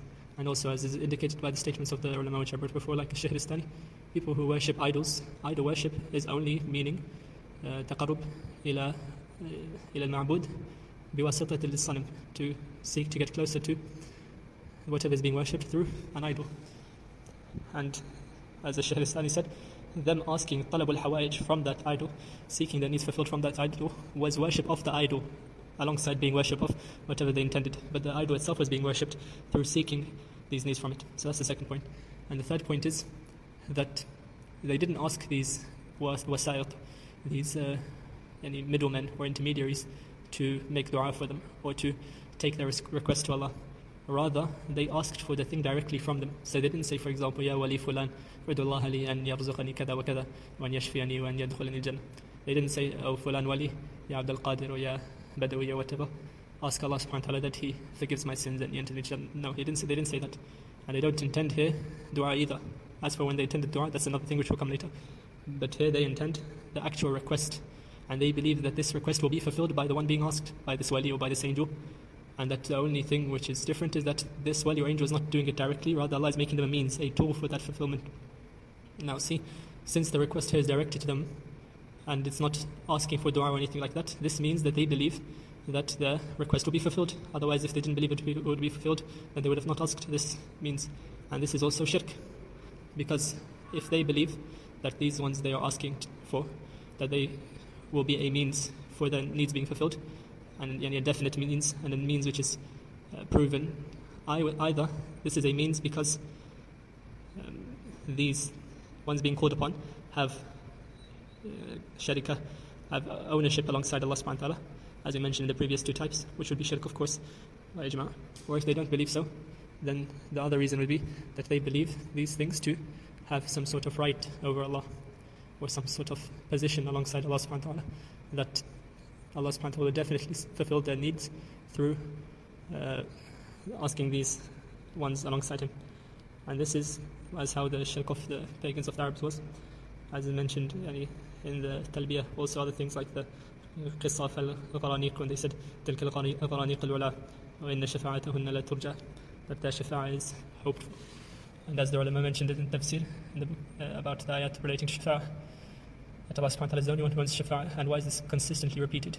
And why is it repeated consistently about the angels as well? Because the angels were the ones they claimed, or one of the people, the ones which they claimed to have shafa'ah alongside Allah subhanahu wa ta'ala. So they would make requests from the angels. And it says in the Quran, يَعْلَمُ مَا بَيْنَ أَيْدِيهِمْ وَمَا خَلْفَهُم وَلَا يَشْفَعُونَ إِلَّا لِمَنِ ارْتَضَىٰ وَهُمْ مِنْ خَشْيَتِهِ رَبِّهِمْ يَشْفِقُونَ.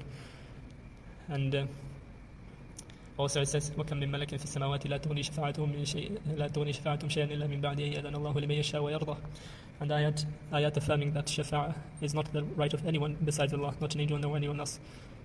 And likewise, if you realize that if such a request was made from Allah subhanahu wa ta'ala, then you would believe that Allah subhanahu wa ta'ala could fulfill that request, or that he could not fulfill that request if he sees that to be fit azza wa jal. And when you're asking for someone to make dua for you, you also believe that that person's dua for you. If I go to Muhammad and say, Muhammad, make dua for me for Allah to give me this and this, I believe Muhammad's dua could be accepted or it could be rejected. But here, when you believe that the one you're calling upon is a definite sabab, a definite means for the fulfilling of your need, then you have affirmed for them that they have a right of shafa'ah alongside Allah. And this is the meaning of the statements of the Hanbali when they narrate ijma' in their books, as was narrated by Ibn Muflih in Al-Furu' and Al-Hajjawi in Al-Iqna', and affirmed by Al-Buhuti in his Sharh, and affirmed by Ibn Hajar Al-Haytami Al-Shafi'i. He says that this is the thing which the Hanbali affirm, even though originally it's a statement of Ibn Taymiyyah and Al-Fatawa Al-Misriya, but the Hanbali affirmed this well after him. They said, من جعل بينه وبين الله وسائط يدعوهم ويتوكل عليهم يدعوهم ويسألهم ويتوكل عليهم. Whoever makes a intermediary between them and Allah, they call upon them and they ask them and they rely upon them. And this is what's intended here, and this is the reliance, that they believe that through asking this person, my needs will be fulfilled by Allah. And they didn't ask Allah directly, so they have made these wasa'it, intermediaries. And for further explanation of this, also this is explained by Al-Buhuti through the ayah, مَا نَعْبُدُهُمْ إِلَّا لِيُقَرِّبُونَ إِلَى اللَّهِ زُلْفَىٰ. We do not worship them except for them to bring us closer to Allah. And also this is explained further by Ibn Taymiyyah himself when he actually mentioned this statement or something along the lines of it in Al-Fatawa Al-Misriya. So a person can go back to that and read what that explanation was.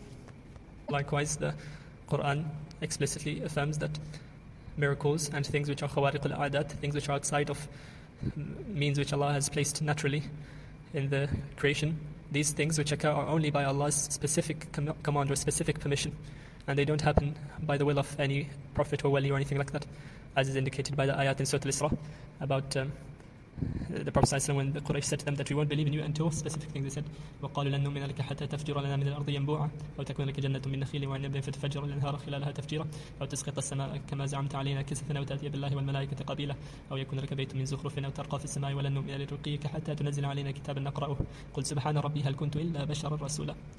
They said, we won't believe in you being a prophet until you make a river come out of the ground for us, or not a river, a spring, or that you have with you a garden of nakhil and inab, palm trees and grape, then you make rivers flow in through those gardens, or that you make the sky fall upon us, as how you claimed kisafan in a piece, or that you come with Allah and His angels to us, or that you have a house made of gold, and then, or that you rise in the sky and then you come down from it with a book. So these requests which they were making for miracles and things which are khawariq al-a'dat, what was the Prophet's response sallallahu alayhi wa sallam? Did he say, yes, I'm a prophet of Allah, Allah has given me the miracles and I will fulfill such a request? He said no. He said, قُلْ سُبْحَانَ رَبِّي, glory be to my Lord, هَلْ كُنْتُ إِلَّا بَشَرًا رَسُولًا, am I anything other than a bashar, a human, and a rasul, prophet? So the Prophet Muhammad sallallahu alayhi wa sallam here is affirming that such things are only done by Allah Azza wa Jal, and they are miracles from Him, and that I am only a bashar, a human, and this is not within my ability. I cannot make miracles happen myself. Allah Azza wa Jal has to give me the tawfiq for that. So requesting miracles to happen from other than Allah, this is shirk, because you are affirming such a right to other than Him. And Al-Qurtubi has some very nice kalam about this ayah when he explains this in further detail, and other tafasir also. And if you say this about the Prophet sallallahu alayhi wa sallam, who is the best of all creation, that he did not have such a right, and that he did not come with miracles, and that he was not a means for such things happening within himself, rather only if Allah specifically allowed and permitted and commanded for such a thing, then this would apply min babi awla. This would apply even more so for awliya, for walis or for angels or anything else, as the Prophet ﷺ is the best of creation, and anything other than him from the creation is below him in status. And likewise, this is also affirmed about the angels, as I mentioned before in the ayah, وَمَا نَتَنَزَّلُ إِلَّا بِأَمْرِ رَبِّكَ. And for example, the Malakul Maut and Mikael and these angels, the task which they are given, they don't do it except by Allah's permission. So if a person was to ask Malakul Maut and make dua to Malakul Maut and say, "Oh Malakul Maut, kill Fulan, take Fulan's life," this would in fact actually be affirming shirk, because you believe that Malakul Maut has the ability to give life and death within himself, and not by the permission and the command of Allah.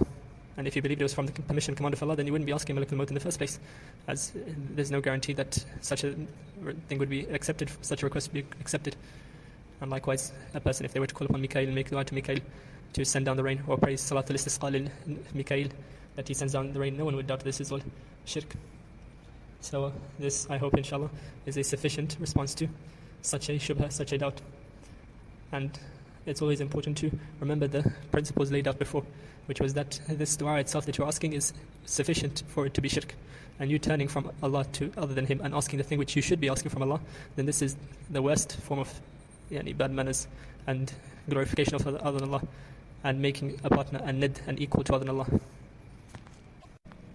A fourth type of istighatha is that which was permitted by Taqiyuddin al-Subki in Shifa al-Saqam, and also by Ibn Hajar al-Haytami and others, which is that the person, when he asks for such requests, such as udkhulni al-jannah, ighfir li, farij karbi, unsurni, whatnot, asking for things which are specific to Allah, from the dead or the wali or the prophet or whoever it may be, they don't, in this case, they're not intending to ask for the thing itself, rather they are asking for dua, but using this sort of wording. So when they would say to, for example, if a person was to come to the grave of the Prophet ﷺ, and they would say, Ya Rasulullah, najjini min al-nar, Ya Rasulullah, save me from hellfire, or ishfi ibni, cure my son, or whatever it may be. And here they would say that they're not saying that the Prophet ﷺ is going to do the action himself, nor that he's going to be a direct sabab cause, rather that he is going to be an indirect cause by making dua for you. And then this dua could be accepted, or it could not be, or it might not be accepted, like any other dua of his or of someone else. So this is the fourth type, and it's based on the idea of al-Majaz al-aqli. So what is al-Majaz al-aqli? Al-Majaz is figurative speech, the opposite of literal speech, of al-haqiqah. And al-Majaz al-aqli, specifically, it's isnadul fi'l li ghayri fa'ilihi li-mulabasatin lahu ma'a qarina. It is to ascribe the action to someone who is not the one doing the action, literally.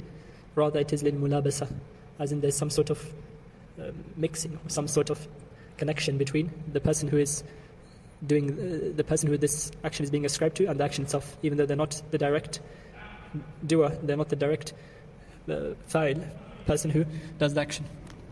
So, for example, if I was to say, Bana al-Amiru al-Madhinnah, the leader or the king, he built the city. Now, the king didn't literally build the city with his own hands, did he? But he was a cause, sabab, for the building of the city, so the action was ascribed to him. Or, for example, Anbat al-Mataru al-Zar', the rain, it grew the crops. The rain didn't literally grow the crops, but it was a sabab, a cause for it. And the connection here, which is taken into consideration, it could be many things. It could be al-sababiyya, being the cause, al-musabbabiyya, being caused, al-zamaniyya, al-makaniyya, being the time or place where it occurs, and so on. So then, the argument here is that this person, what they intend really is that Allah subhanahu wa ta'ala does these actions that are being asked for, but that the Prophet ﷺ is a sabab, a means for that through his dua. So when they say, for example, Ya Rasulullah, ighfir li, forgive me, what they actually mean is kun sababan li ghufrani bi du'aik, be a means for the forgiveness of my sins with your dua. So now every usage of al-Majaz in the language, it requires a qarina, an indicator, to show that the literal meaning is not intended here. Either that the qarina is something which is lafwan, which is uttered, or something which is halatan, known from the situation. So the ones who permitted this sort of istighatha, they said that the qarina here is imanu ad-da'i, that the person calling and asking for this thing, he's a Muslim, so he wouldn't really intend for such things to be ascribed to other than Allah. So then there's no reason for it to be shirk, because they're asking for something which is not specific to Allah, rather they're asking for dua. And as for the detailed discussion regarding what's the ruling on asking the dead or someone for dua, asking the dead or asking other than them, then that will come inshallah. But now we're taking it on the assumption that asking the dead for dua is not shirk, right? So then if that's what they intend, then this action should not be shirk. So this is the line of reasoning here. And then some of them would say that it's permissible, and others would say no, it's not permissible, but it's not shirk. So the response to this is from many directions, inshallah. And the first point in why this argument is not correct is that we've already established the ruling before that asking other than Allah what only Allah is able to do. This is shirk for the many reasons we gave. So that's the asl, the original ruling. To divert the ruling from its original to a secondary ruling, there has to be a clear dalil, evidence, and a clear qarina to suggest so. Especially since we did not condition the i'tiqad, belief, for it to be kufr, rather the talab itself was kufr. Just as how, for example, talab al-hawaj from asnam, seeking such needs from idols, was kufr and shirk, as mentioned by Shahristani, even though the idols were not the ones being asked, rather it was what the idols represented. But merely directing the asking to the idols was itself worship of the idols.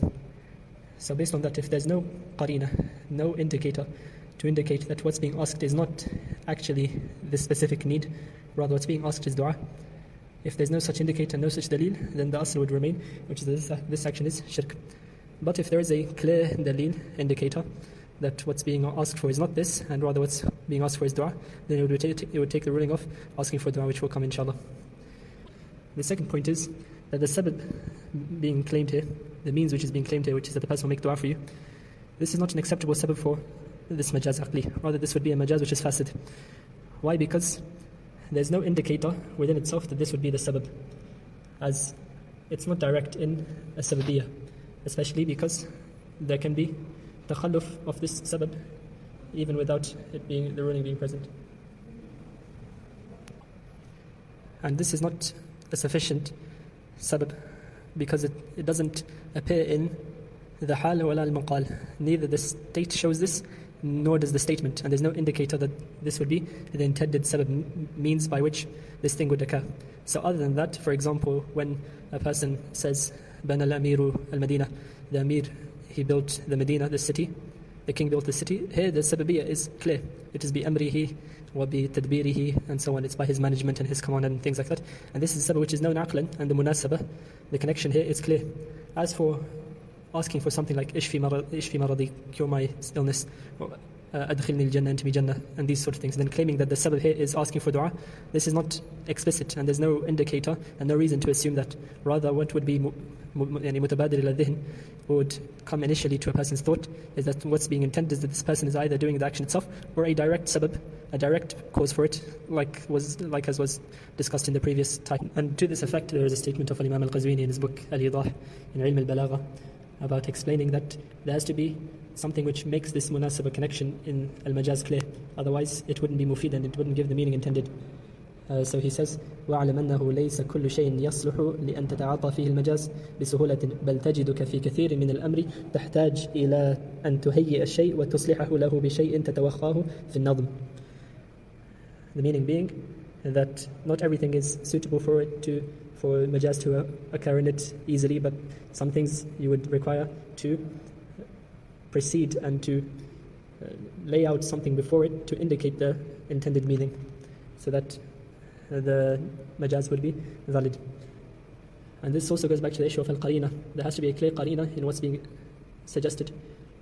Otherwise, there would be no reason to divert the statement from haqiqah, from its reality, to majaz, to being figurative speech. Rather, it would be accepted on its haqiqah.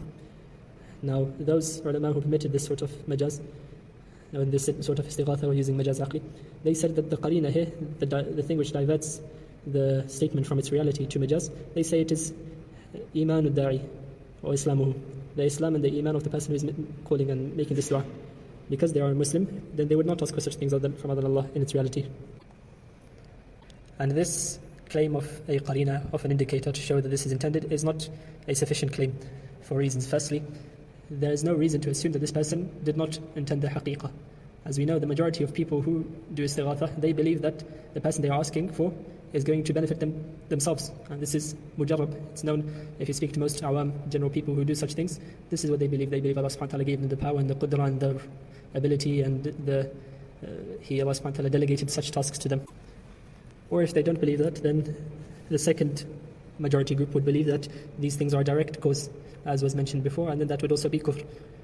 And only a very small minority would believe such a thing, that this is an dua being wanted, and only this sort of wording is used, even though it's not ala haqiqatihi, it's not taken literally. And even among those who would say that it's dua, they would make it clear in this statement, and there would be no reason for them to use such convoluted statements and to direct such a request and only intending for there to be dua. Especially since, as I mentioned before, there's no clear munasabah between the sabab being claimed and the musabbab. There's no clear connection between this sabab, which is intended dua, and what's being asked for. And the reality of al-majaz aqli, as I mentioned before, it is that it is limulabasat al-fa'il or limulabasat al-fi'il, that there is mulabasa, there is a mixing or a connection between what's being asked for and what's actually the sabab, the cause for it. Just as how the sababiyya, the causation of the rain for the plants to grow, it is a direct causation, and there's mulabasa here. As for in dua, there is no such mulabasa, especially since dua could be asked and it could not, and it could result in what's being asked for not being given, as dua is not a direct sabab. Rather, it might be a sabab in cases and it might not be a sabab in other cases. Likewise, we know from various hadith of the Prophet ﷺ that such a qarina would not be accepted, such an indicator would not be sufficient, such as the hadith of the hadith Qudsi of Allah subhanahu wa ta'ala saying, أصبح من عبادي مؤمن بي وكافر من قال مطرنا بفضل الله ورحمته فهو مؤمن بي ومن قال مطرنا بنوي كذا وكذا فهو كافر بي. In this hadith, Allah Azza wa Jal says, it's hadith Qudsi, as in it's ascribed to Allah subhanahu wa ta'ala, He says that from among my slaves, those are those who woke up in the day, or who entered the day as believers of me, and those who entered as kafir, disbelievers of me. The ones who are Muslims are the ones who said that we were rained upon by the fadl, the virtue of Allah and His mercy. And those who were the kuffar, who fell into kufr, whether it's akbar or asghar, as we'll come to, those are the ones who said that mutirna binawi kada wa kada, that we were rained upon because of a naw kada wa kada. A naw is basically manazilul kawakib. It's the places where the planets and the stars, they fall upon in the times of their cycles, or something along those lines. Now, of course, believing that the planets or stars cause the rain themselves would be disbelief by ijma' of the Muslimin. But the zahir, the apparent of the hadith, does not indicate such a meaning. Rather, what's suggested is that these anwa, they were the causes by which Allah sent down the rain. And the ba, the mutirna binawi kada, that ba is lita'lil, for giving the reasoning, also known as ba'u sababiyya. And this is indicated by what's before it in the other sentence, when the Muslims say mutirna bifadlillah, we are rained upon by the mercy of Allah, by the virtue of Allah wa rahmatihi, and His mercy. And obviously the virtue of Allah and His mercy don't send down the rain themselves, because those are sifat of Allah. Rather, Allah sends down the rain because of His virtue and His mercy. And likewise, the other meaning would be that Allah subhanahu wa ta'ala sent down the rains because of no kada wa kada, because of the stations and the planets and stars and things like that. And so then that would not be kufr akbar, rather it would be kufr asghar with this interpretation. And that's what many of the fuqaha gave, and that's the Madhinnah of the Hanbali madhab as well. But despite that, saying such statement would be haram, and it would be shirk asghar, as the hadith said, أصبح بي مؤمن أصبح من عبادي مؤمن بي وكافر. And so the point here is that if a Muslim was to say such thing, it would still not change the ruling of it being haram and being shirk asghar, even though they might not necessarily have such a belief. Rather, they believe that Allah subhanahu wa ta'ala is the one who is causing the rain to send it down. And here, their belief and their iman would not be a valid qarina, a valid indicator to change the ruling from being haram and being shirk asghar to being halal and permissible. And if the mere iman and sihatul i'tiqad, correct aqidah, was a sufficient qarina, then it would have to be halal, and there would be no reason for it to be haram. So the fact that it is haram to make such a statement shows us clearly that this qarina is not a valid one to change the ruling from its haqiqah to its majaz.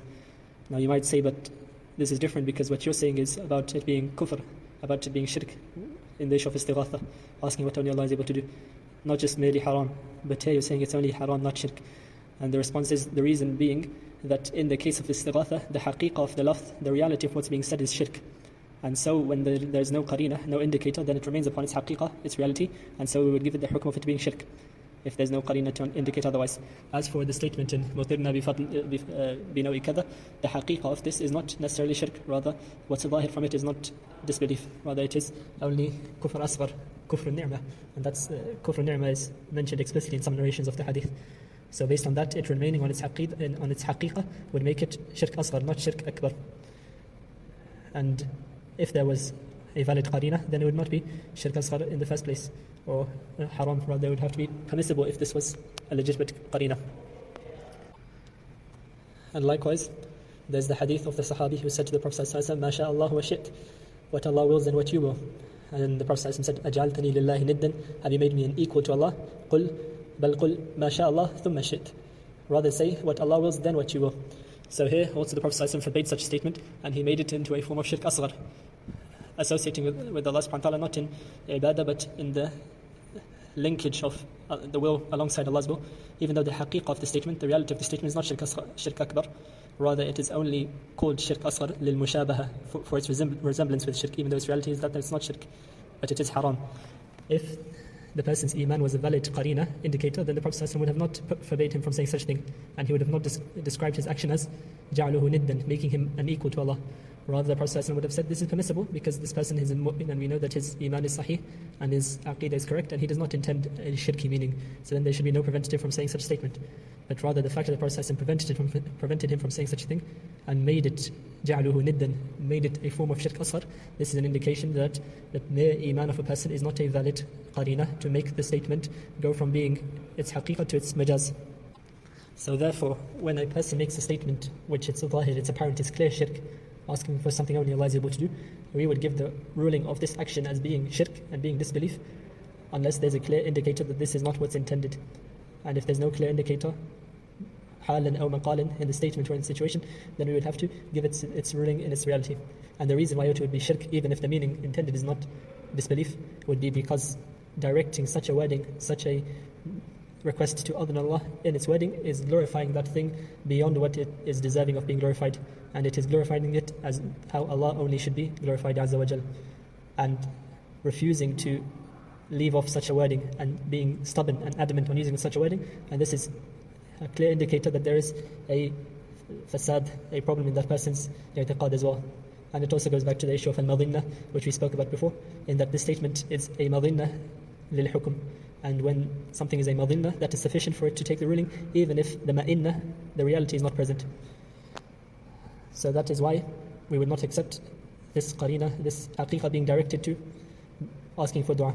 If there is a clear qarina, clear indicator that what's intended is dua, then in that case he would take that ruling.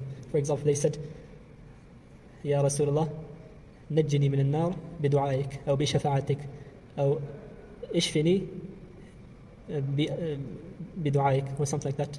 So in the case where there is a clear qarina like that, as them saying, Ya Rasulullah, save me from the hellfire by your dua or by your shafa' and whatnot, then we would say this action is not kufr akbar, rather this is haram and a bid'ah and not permissible, but it does not take a person out of the fold of religion, which is the ruling regarding asking someone for dua, which will come inshallah in tafsil, in detail.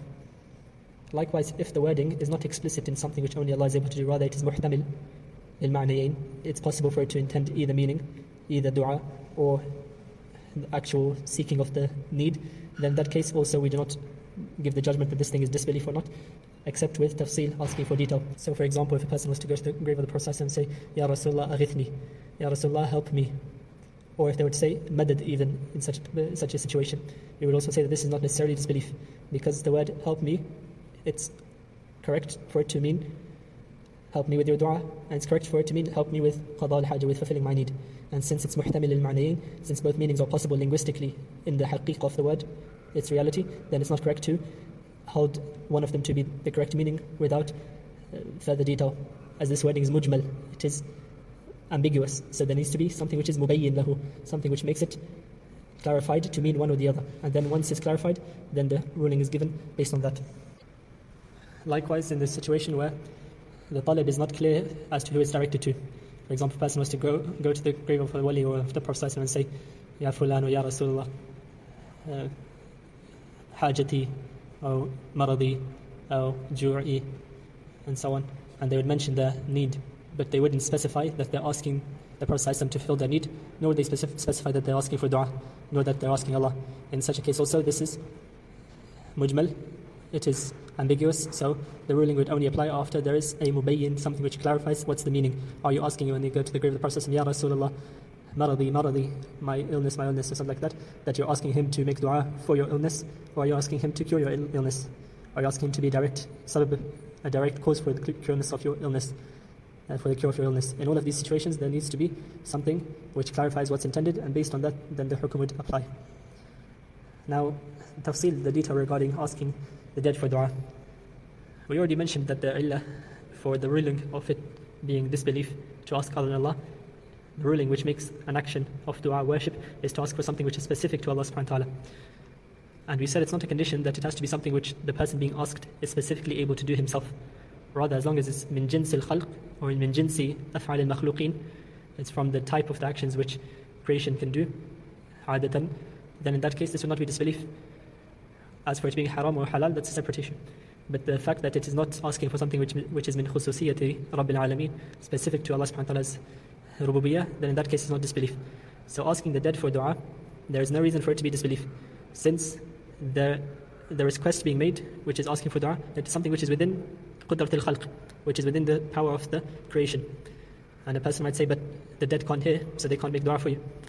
We would say, firstly, the jumhur of the ulama, majority of ulama say that the dead can hear. But even if you were to say, for sake of argument, that the dead cannot hear, then this is still not sufficient for it to be disbelief, because although the dead might not be able to do the specific action, it is still an action which is not specific to Allah, rather it is an action which is within the creation. Because asking the living for dua is not shirk, so therefore asking the dead for dua would also not be shirk. And it's not direct asking for something which is ma la yaqdiru alayhi illah, only Allah is able to. And because we know that dua which is shirk is dua which is ibadah, a worship. And obviously asking for dua is not worship, because when you ask the living for dua, you're not worshipping them. But if you ask the dead for dua, then you should also not be worshipping them. And them being living or dead, this is wasf ghayr mu'athir. This is a description which doesn't have an impact on the ruling. And as for asking for something which only Allah is able to do, whether you ask that from the living or the dead or from the present or someone which is not present, in all cases it is shirk. So that's because the illah is present, whereas here there is no such illah to apply the hukum on. And likewise we have narrations in the books of the Salaf, in the books, the Masanid, in books of narrations which have such things, and no one declared them to be shirk, rather they narrated them, and there was no i'tirad, no contention against it, such as the narration which is in Musannaf ibn Abi Shaybah about the Malik ad-Dar, about the man who came to the grave of the Prophet ﷺ and said, Ya Rasulullah, istasqi li ummatika fa innahum qad halaku. Ya Rasulullah, make dua for Allah to send down the rain for your ummah, because they are dying. And this narration is narrated in the books of the Salaf, and no one said this action is shirk. And the statements of ulama on this issue are very clear. Ibn Taymiyyah, he gives this tafsil in Al-Qaida Al-Jalila. He gives 3 types of Istighatha, or 3 types of dua, and the third type he mentions about asking someone to make dua for you, asking the dead to make dua for you, and he says this is a bid'ah, and this is not disbelief. And he also mentions this in his Risala fi al-Istinjad bil-Qubur, or something along those lines, which is founded within his Majmu' al-Fatawa. And this is what the ulama after Ibn Taymiyyah understood from his statements, such as Ibn Nasrillah in his Talkhis al-Istighatha, and Shaykh Mar'i al-Karmi in Shifa al-Sudur, where he narrates from Ibn Taymiyyah and he gives the same tafsil, and Shaykh Abdul Ghani al-Labadi from the Hanabila and others. And just as how asking the living for something which they're not able to do, but it's within the abilities of the creation in a general sense, this is not shirk. Such as asking a weak person to help you against someone strong. This weak person isn't able to help you, but you asking them would not be shirk. Likewise, asking, for example, a person who is disabled, crippled, to stand up. This is something which they're not able to do, but it will not be shirk to ask them to do such a thing, because this is something which is within the abilities of creation in a general sense. So, based on this understanding, what some of the ulama gave the tafsil, the detail of saying that istighatha is permissible if it's with 3 conditions, and it's shirk if it's not with these 3 conditions, which is asking for something from a person who is hayyun, hadirun, qadir, present and able and living. This tafsil, fihi nadar, it is not entirely accurate for these reasons. Same thing about al-hudur. Al-hudur, the person being present, it would go back to the issue of al-qudra, because if the person is asking for something and believing that this one being asked for is able to help them wherever they are, or is able to answer their dua or hear them wherever they are, then this would be disbelief. Not because the action itself is disbelief, as in asking for dua, but the fact that they believe that their dua is being heard in all places and all times, then this is disbelief. Just as how, for example, the fuqaha mentioned, such as the Hanafiya in Al-Bahr al-Ra'iq, that a person who says, أرواح المشايخ حاضرة تعلم كفرة, a person who says that the souls of the mashayikh, the scholars, are present and they know in all places, then this is disbelief, because this omniscience is specific to Allah. So believing in such an omniscience to other than Allah, this would be disbelief. Not that the actual asking of dua would be disbelief, rather this external factor, which is believing in omniscience, this is what makes it disbelief. But if a person does not believe in that and they're asking for dua, then it will not be. For example, if they believe that they ask for dua and they believe that this request for dua will be taken to the Prophet ﷺ in his grave by angels, based on the hadith which is in Musnad al-Bazzar, تُعْرَضَ عَلَيَّ أَعْمَالُكُمْ. Based on such an understanding, then this would not be disbelief, as they do not affirm omniscience for the Prophet ﷺ or anyone else, rather they believe that this specific request or these sort of requests are being taken to them by angels by the will of Allah. Likewise, for example, some people bring up the argument that if I was to go to a grave to the dead and ask the dead person to make me a sandwich, would I have disbelieved? We would say, no, this is not disbelief, because what you're asking for is not something which is from khususiyati rububiyyah, khasais rububiyyah, something which is specific to Allah subhanahu wa ta'ala. What you're asking for is within the ability of the creation. And believing that the soul has some minor form of ability to interact with the living world, this is not within itself disbelief. But if a person was to believe, for example, that the souls of the awliya or the prophets or anyone else are able to help them wherever they are and reach them wherever they are, so even if they're 2,000 miles away and they ask for such a thing, the soul will come and make them a sandwich there or help them wherever and whenever they are, then this is obviously disbelief, as this is going back to the issue of believing in omniscience and omnipresence to other than Allah, as only Allah is able to do something like that, which is to help wherever you are and in any situation.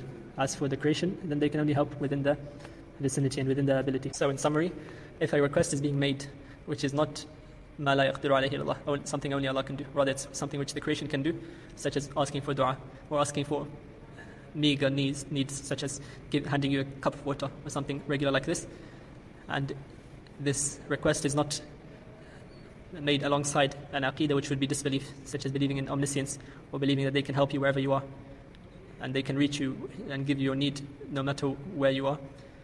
Those sort of aqaid, sort of beliefs or requests, when combined with the request of dua or anything similar, that would make it disbelief. But the mere action of dua within itself, or the mere action of asking for something which is within the ability of the creation in a general sense, this is not disbelief in its asl, rather it is in cases halal, such as asking the living to make dua for you or to help you with what they're able to do, and in cases it's haram and bid'ah, such as asking the dead to make dua for you. And the reason that asking the dead to make dua for you is bid'ah is because the Salaf and the Sahaba, they were the most in need of the dua of the Prophet ﷺ in all of the situations which occurred, such as Harb al-Riddah and the cases with the Khawarij and all of the other mushkilat and problems which occurred, and not a single one of them is narrated to have asked the Prophet ﷺ, even though the grave of his was present. And it is frankly bad manners to believe that the Salaf and the Sahaba would leave off something of such virtue and then mutaakhirin latecomers would come and discover such an action. So that's why it's haram and bid'ah.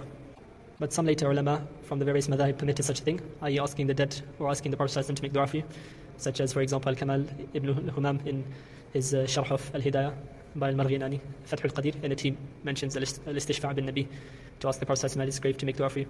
Also Al-Haytami, Ibn Hajar Al-Haytami and Taqiyuddin Subki, Al-Tufi from the Hanabila, Al-Khalwati and others. But these were mistakes from those ulama, and what's correct is that such thing is not permissible and there is no evidence to permit it. Rather, the evidences all indicate that it is haram and a bid'ah, but it does not reach the level of shirk. As for some contemporary ulama saying that asking the dead for dua is within itself shirk, then to be honest, such an opinion doesn't really have precedence and it does not go in line with the qawaid of the sharia. Wallahu a'lam. So in summary, we said that the situations for a person making istighatha are four main situations. The first is to believe the one being called upon is independent in benefiting and harming, like an independent Lord besides Allah. Then of course this is disbelief, and I doubt that anyone ascribing to Islam holds such a belief. And also I doubt that anyone ascribing to Islam would doubt the disbelief of such a person. The second situation being the one that the person believes the one they are calling upon to have been given dominion within the creation to benefit and harm by the permission of Allah, so that Allah subhanahu wa ta'ala delegated certain things to them and gave them tasarruf within the universe to do such things based on their will. And then you are calling upon them, believing that they will do those tasks for you.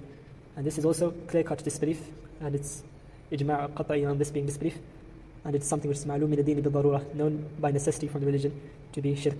So a person who has such an aqidah, whether they do istighatha with it or not, then this is clear disbelief in shirk, and it is not excusable except for in very limited cases, because this is rejecting something which is ma'lum min ad-din bil-darura, rejecting something which is known from the religion by necessity.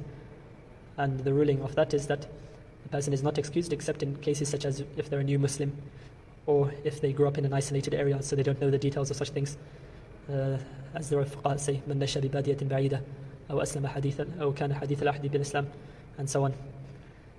And the third situation is that they believe the one they are asking to do such things are a direct cause which Allah subhanahu wa ta'ala fulfills the needs through.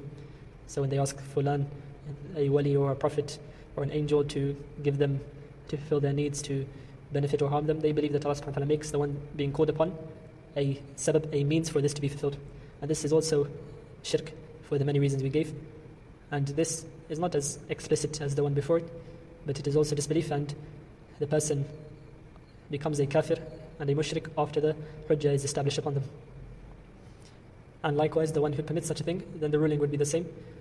Once the hujjah is established and the shubha is clarified, and then they continue to be stubborn upon such an aqidah and adamant, then they would also disbelieve. And the fourth situation which we mentioned was that they believe the one being called upon is not a direct means for the fulfillment of such needs, or rather they are going to make dua for you, and then there is majaz, figurative speech being used, and then Allah subhanahu wa ta'ala can accept the dua and fulfill your need through that. And this one, it is the most ambiguous of the four, as in the ruling is not as explicit as the previous three. So a person who permits such a thing or has a shubha regarding such a thing, then they do not become a disbeliever. But the one who does it, then it is clarified to them and their shubha is removed. And if they still remain adamant upon it, then they have fallen into disbelief, as with any other case like that.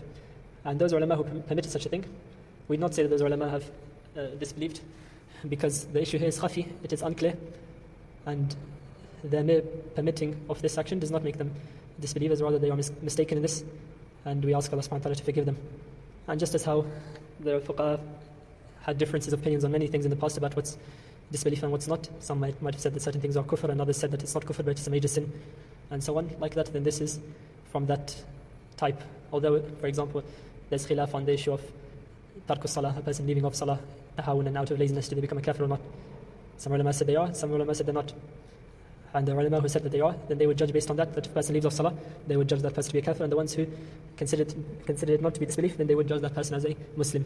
So this is similar to that, though not exactly the same, because we don't believe there to be valid room for ijtihad in this masala, as it's not one which there is room for debate in it being disbelief. But a person, a scholar who doesn't agree with that, and they believe it to be permissible without acting upon it, or they believe it to be haram but not shirk, then we do not make takfir of such an alim, and it's not correct to make takfir of such an alim, wallahu alim, such as Ibn Hajar al-Haytami and Subki and others other than that. And the fifth situation is asking for dua only, without asking for the talab al-haja, the need being fulfilled. Rather, you're asking the dead or anyone else to make dua for you, and Allah subhanahu wa ta'ala can accept the dua and they can reject it. And this is haram, but it is not disbelief, and this is a masala which is min furu' al-fiqh. It is not a masala which is from the usul al-din, from the foundations of tawheed or things like that. Rather, it is a subsidiary issue, and it's not correct to consider such an action to be kufr, as explained before, wallahu alam. And again, a scholar who doesn't agree on this, then we would consider them to be mistaken, but it's not nearly as major of an issue as the previous types. And also the wording used as shafa'a. Shafa'a is sometimes used to refer to the fourth type, and sometimes we used to refer to the fifth type. So sometimes when they say shafa'a, they mean asking only for dua, and sometimes they mean that they would ask for their need, but believe that the person they are asking for, they are directing the need to, is going to be a shafi' for them, an interceder, as in they will make dua on your behalf, and then the dua can be accepted or rejected. And sometimes the word shafa'a can be used for the other type before that, the third type, which was believing the one is going to be a direct sabab, a direct means for the qada of your haja, for the fulfillment of your need. So based on that, the word would have to be understood in context to see what the person means when they ask for shafa'a. Wallahu a'lam. Now some counter-arguments or some contentions brought against these points. Firstly, for example, they'll bring up the hadith of Rabi' ibn Ka'b, where he says to the Prophet ﷺ, I ask you your companionship in Jannah. And they'll say here, obviously, the Prophet ﷺ doesn't have the ability to enter anyone to Jannah or take them out. So here the Sahabi is asking for something which is specific to Allah subhanahu wa ta'ala. مَا لَا يَقْدِرُ عَلَيْهِ إِلَّا اللَّهِ. But the meaning here was asking for dua. So here there is a clear majaz being used, figurative speech, and the literal wording is not intended. So this shows that it's permissible. The response firstly is the wording in this hadith, the wording in the hadith in Sahih Muslim is أَسْأَلُكَ مُرَافِقَةَ فِي الْجَنَّةِ. I ask you for your companionship in Jannah. But this is only one wording out of many which were narrated for the same hadith and the same qissa, same story. So there is a wording, for example, in Musnad Imam Ahmad which says اشفع لي يوم القيامة, do shafa'a for me يوم القيامة. There's another wording which says ادعو الله أن يجعلني معك في الجنة. I think this wording is in Tabarani, in one of the Ma'ajim of Tabarani. Make dua to Allah subhanahu wa ta'ala that He makes me with you in Jannah. And there's another wording of the hadith which says أسألك أن تدعو الله لي أن يجنبني من النار وأن يدخلني الجنة. I ask you to make dua for me that Allah subhanahu wa ta'ala protects me from the hellfire and enters me into Jannah. And then there's another wording which doesn't say أسألك مرافقتك في الجنة, rather it only says مرافقتك في الجنة without أسألك. Now since there's so much ikhtilaf in the wording, and we know that it's permissible to narrate a hadith bil ma'na in their meanings, then it's not correct to hold on to one wording and claim that this is definitely the wording which was said in front of the Prophet ﷺ, and based on that try to make such erroneous claims. Rather, it's very possible that this wording wasn't even the one used by the Sahabi, and it could have been any of the other wording in the authentic narrations which are narrated in the other sources outside of Sahih Muslim. And the second point is, this wording isn't even explicit in asking for something which only Allah is able to do. Because all he said is أسألك مرافقتك في الجنة. I ask you to be in your companionship in Jannah. He didn't ask the Prophet ﷺ to enter him into Jannah. That's only something which Allah can do. But all he asked for was that when I am in Jannah, I want to be your companion in Jannah, and I want to be alongside you. And this is something which is within the ability of the Prophet ﷺ. The Prophet ﷺ can accompany who he was in Jannah. Wallahu a'lam. So here it's not even explicit in the dalala of what is being claimed. And the third point is, even if we were to say that it's explicit in this, there's a clear qarina here, a clear indicator which shows what's intended, which is that the Prophet ﷺ said, Salni hajatak, ask me what your need is. And the context explicitly showed that the Prophet ﷺ was going to make dua for him. And there was nothing in the context which would suggest otherwise. And we already established before that if there is a qarina, if there is an indicator, whether in the statement itself or the hal, the situation, which shows that what's intended is not something specific to Allah, rather what's intended is dua, then in that case, the ruling would not be kufr, rather it would either be permissible or haram based on the exact situation. So this hadith, there is no evidence in it for those claiming. So the second argument used by some people to try and justify this al-Majaz al-aqli argument is the hadith of Amr ibn al-As radiallahu anhu, when he accepted Islam, or when he came to accept Islam and to give bay'ah to the Prophet ﷺ, he said, أُبَايِعُكَ عَلَىٰ أَن تَغْفِرَ لِي مَا تَقَدَّمَ مِن ذَنْبِي. I will give you bay'ah on the condition that you forgive for me what proceeded from my sins. Then the Prophet ﷺ said, أَمَا تَعْلَمْ أَنَّ الْإِسْلَامِ يَجُبُ مَا قَبْلَهُ. Don't you know that Islam, it wipes away that which was before it? So there they would say, here the person, Amr ibn As radiallahu anh, is asking for the Prophet ﷺ to forgive his sins. And of course the Prophet ﷺ cannot forgive his sins. So he must be intending for the Prophet ﷺ to make dua for him. We would say that this argument is not correct because the most authentic wording of the hadith, it says, أَن يُغْفَرَ لِي مَا تَقَدَّمَ مِن ذَنْبِي. That what proceeded from my sins be forgiven for me. يُغْفَرَ. And يُغْفَر is مبني للمجهول, as in it's not saying who will do the forgiving, but obviously it means Allah Azza wa Jal. And as for the wording أن تغفر, and as for the wording أن تغفر لي, this is only found in Musnad Imam Ahmad, and it's not as strong as the one which is found in other sources such as Sahih Muslim, which say يغفر. And of course the haditha, the occurrence was only once, so Amr ibn As would have only used a single wording, either يغفر or تغفر. And of course the wording in Sahih Muslim, which is in most sources, would take precedence. And also it's not reasonable to think that the Prophet ﷺ would prevent Sahaba who were already Muslims from saying things like مَا شَاءَ اللَّهُ وَشِئْتَ. If he would prevent them from that, then why would he permit for someone to say something like أَن تَغْفِرَ لِي ذَنْبِي, that you forgive my sins? And also the Sahabi Amr ibn As radiallahu anhu, he was not even a Muslim at this time. So it would have been necessary for the Prophet ﷺ to explain to him that this sort of wording is not acceptable, just as how he did in other situations.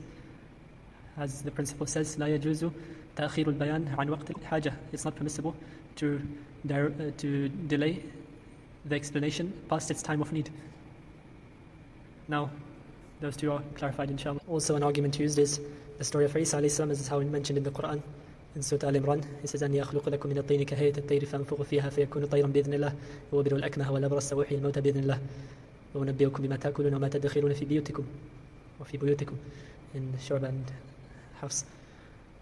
So Isa alayhi salam said, as is how mentioned by Allah Azza wa Jal in the Quran, that I shape. أخلق here means أصنع. It doesn't mean خلق as in create, rather it means خلق in the meaning of صنع, to shape, to form. From clay I form a bird, then I blow into it, and then Allah Azza wa Jal makes it a bird, as in Allah Azza wa Jal makes it come into life. وَوَبِرُ الْأَكْمَهُ وَالْأَبْرَص, and I cure the akmah, who is the blind, and the abras, who has al-baras, I forgot the English word, leprosy I think it is. And وَأُحْيِي الْمَوْتَى بِإِذْنِ اللَّهِ, and I give life to the dead. So here, these are things which are specific to Allah Azza wa Jal, giving life to the dead, curing illnesses, curing diseases, giving shifa. And as for giving life to the bird, then the ayah doesn't even say that Isa alayhi salam gave life to the bird. All it says is that he formed it into the shape and then blew in it, and then Allah Azza wa Jal made it come to life. So firstly, as for the one of Uhi al-Mawta, giving life to the dead, all of the tafsir mentioned that this was by Isa alayhi salam making dua for Allah Azza wa Jal to make those dead people come to life, and then Allah Azza wa Jal would give them life. So it's not that Isa alayhi salam himself was making them come to life, even if that was to be by the permission of Allah. That's not what's intended. Rather, what's intended is that Isa alayhi salam made dua and then they came to life. So this is al-Majaz al-aqli, as how was discussed before. And the reason al-Majaz al-aqli was used here was to emphasize the miraculous nature of this thing, of these miracles which Allah Azza wa Jal gave to Isa alayhi salam. It was i'jaz, to show that this is something which the people at his time were shocked by, and something which they could never come with if it wasn't a miracle from Allah. Because the people of Isa alayhi salam, they were very interested and very active in the field of medicine. So these were things which no medicine could do. Now, so does that mean a person could have asked Isa alayhi salam to give life to the dead, to make the dead come to life? We would say no, that's not permissible. And if they were to make such a wording, if the situation indicates what's intended is Isa alayhi salam making dua, because that's what was happening at that time, then it would not be shirk, because we said that Majaz aqli is accepted if there is a clear qarina, a clear indicator that what's intended is not the actual thing, rather what's intended is dua. And Isa alayhi salam was making dua, which was seen by the situation. So if Isa alayhi salam was in a situation where he's making dua, and the dead are coming to life by his dua, and then he said the statement, وَأُحْيِي الْمَوْتَى بِإِذْنِ اللَّهِ, and I make the dead come to life by the permission of Allah, then someone was to come to him and ask, Ya Isa alayhi salam, ahyi fulan, give life to fulan. Here we would say this is not kufr, obviously, because the context indicates what's intended here by ihya is through his dua. And there is a valid qarina here to make it so that what's intended is not shirk. And as we said, Majaz aqli is accepted with a qarina. The only issue is when it's without a qarina. And the same thing about Ubri al-Akmah wal-Abras, giving cure to the leper and to the blind. Isa alayhi salam was not curing them himself, rather he was treating them. And that's what the tafasir mentioned, mu'alajatuhum. And then they would become cured by the permission of Allah. Or as it says in Surah Al-Ma'idah, وَتُبْرِئُ الْأَكْمَهَ وَالْأَبْرَصَ بِإِذْنِي, that you cure them by my permission. And this is no different to any other sort of medical treatment. And likewise, for example, if a person was to go to a doctor, and the doctor was to do a treatment, and then he was to say, cure me, O doctor, since the situation clearly indicates what's intended is not actual shifa, rather mu'alaja, treatment by which Allah subhanahu wa ta'ala can give shifa, then of course this would not be kufr. Though it would be best to avoid such wordings, to avoid any shubha. Plus, I already mentioned before that mu'jizat of the prophets, miracles of the prophets, and such tasks of the malaika, they are not done by their own will, rather they are done by the command of Allah and the specific permission of Allah, as was mentioned before and how was understood by the ayah, Subhana Rabbi hal kuntu ila bashar rasula. So likewise here, this is a specific miracle, and it's not correct to do qiyas of this on any other prophet or any other wali to ask them for similar things when there's no indicator that they would be given that miracle or that right to do such things. Rather, asking them for such things would be disbelief, as was explained in detail before. Wallahu a'lam. Another similar argument is used, which is the story of Sulaiman alayhi salam, where he said to his people, to the humans and the jinn from them, قال يا أيها الملأ أيكم يأتيني بعرشها قبل أن يأتوني مسلمين قال عفريت من الجن أنا آتيك به قبل أن تقوم من مقامك وإني عليه لقوي أمين قال الذي عنده علم من الكتاب أنا آتيك به قبل أن يرتد إليك طرفك. So Sulaiman alayhi salam, he said to his people, which of you will come with the throne of Bilqis, the queen of Saba, before they come to me, Muslimin, as Muslims, as having surrendered. Then Ifrit min al-Jinn, one of the strong jinn, he said, أَنَا أَتِيكَ بِهِ قَبْلَ أَن تَقُومَ مِن مَقَامِكَ, I will come with it to you before you get up from your place. So is this Sulaiman alayhi salam asking for something which only Allah can do? which we would say is shirk, wal-'iyadhu billah. No, it's not. Rather, what he is asking is something which is within the ability of the creation. Just because it's not within the ability of the humans, it is within the ability of the jinn. And the jinn are able to do some things which humans are not. Which, something like that, such as traveling a long distance in a quick time, it's something which the jinn are able to do. And there's nothing in this which would be shirk. And in fact, our fuqaha specifically say, when discussing the issue of sihr, they say, وَلَا يَكْفُرْ مَنْ يَزْعُمُ أَنَّهُ يَعْزِمُ عَلَى الْجِنِّ فَيُطِيعُونَهُ. One of the types of sihr, which is not kufr, is the person who claims that he forces jinn to obey him, and the jinn do certain tasks for him. So asking for something which is within the ability of the jinn is not something which is disbelief. Rather, we would say that's not permissible, but it was permissible for Sulaiman alayhi salam because Allah Azza wa Jal made the jinn obey him. As it says in the ayah, وَهَبْ لِي مُلْكًا لَا يَنْبَغِي لَأَحَدٍ مِّن بَعْدِي, and give me a dominion which is not befitting for anyone after me. And then the next part of it said, قال الذي عنده علم من الكتاب أن آتيك به قبل أن يرتد إليك طرفك. And then another one said, one who has knowledge of the book said, I will bring it to you before your eye, before the blink of your eye, basically. And there's 3 tafasir or 4 tafasir for this ayah. All of them would be not problematic. So the first is that who's intended here is Sulaiman alayhi salam himself. He was the one who said this. In which case this would be a miracle which Sulaiman alayhi salam was given. And there's no issue in this because there's nothing about asking something which only Allah is able to do. Rather, this is a miracle being performed by a prophet. And the second explanation given is that this was a writer for Sulaiman, a katib who used to write the Torah, and he knew the name of Allah, Ismullahi al-A'zam, and he would make dua with this name, and then his dua would be accepted. And also here it's not problematic because it's asking for a living person to make dua for you, which is something which they're able to do, and there's nothing haram in that. And the third explanation is that this is Jibreel alayhi salam, and the fourth explanation is that it's a different angel. These are the 4 tafasir given for this ayah, and all of these are not problematic. As for it being Jibreel alayhi salam or another angel, we already mentioned the issue of angels in detail, as how they don't do anything except by the command of Allah, مَا نَتَنَزَّلُ إِلَّا بِأَمْرِ رَبِّكَ, and so on. So there's no issue in this either. And again, this would be from Majazati, Sulaiman alayhi salam, it would be from the miracles of Sulaiman, and it's not correct to make such a qiyas on this, to try permitting something which is completely unrelated to this, which is asking someone to do something which only Allah is able to do. Another argument made is the hadith which have came about a person who is lost on their way or loses something, or that they need some help, and then they make dua and they say, Ya ibadallah aghithuni, or some weddings say, Ya ibadallah ihbisu, or dullani ala tariq. All of these wordings and these ahadith which are all similar. Is this an evidence to permit Istighatha in any of its forms? We would say also no. First, the hadith are not authentic. And secondly, even if they were authentic, all that's being asked here is something which is within the ability of the creation, which is asking the jinn or the angels to direct you to the right path when they're lost, or to grab something which is running away, or something similar to this. And all of these are asking for things which are within al-asbab al-adiyah, the things which Allah Azza wa Jal has placed within the creation to help one another. And it's no different to asking someone to hand you a cup of water or to help you with something else which is within their ability. And especially since this hadith is saying that there are specific angels or specific jinn who do such tasks which Allah Azza wa Jal has set for them. And there's no problem in that, and that's something which is min al-mumkinat. And this wouldn't come under the discussion in the first place, since it's not asking for something which is specific to Allah Azza wa Jal. Rather, it's asking for something which is common amongst the creation. As for whether it would be permissible to do such a thing or not, it would depend on the hadith being authentic, but the hadith is not authentic according to the muhaddithin. But if a person was to act upon it, there's still no issue in that. This is how it's narrated from Imam Ahmad radiallahu anhu, that he was lost on his path, and then he would say, Ya ibadallah dullani ala tariq, dulluni ala tariq. O slaves of Allah, point me in the right direction on the path. And he kept saying that until Allah Azza wa Jal, by His mercy, made him go back to the path and he was no longer lost. Again, this is acting upon that hadith, and there's no issue in that.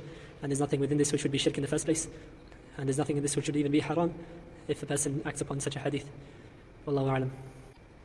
Another argument made is the qissa of al-Utbi, that a Arabi, a Bedouin, came to the grave of the Prophet ﷺ, and then he recited the ayah, وَلَوْ أَنَّهُمْ يَظْلَمُوا أَنفُسَهُمْ جَاءُوكَ فَاسْتَغْفَرُوا اللَّهَ وَاسْتَغْفَرَ لَهُمُ الرَّسُولُ وَجَدُوا اللَّهَ تَوَّابًا رَحِيمًا.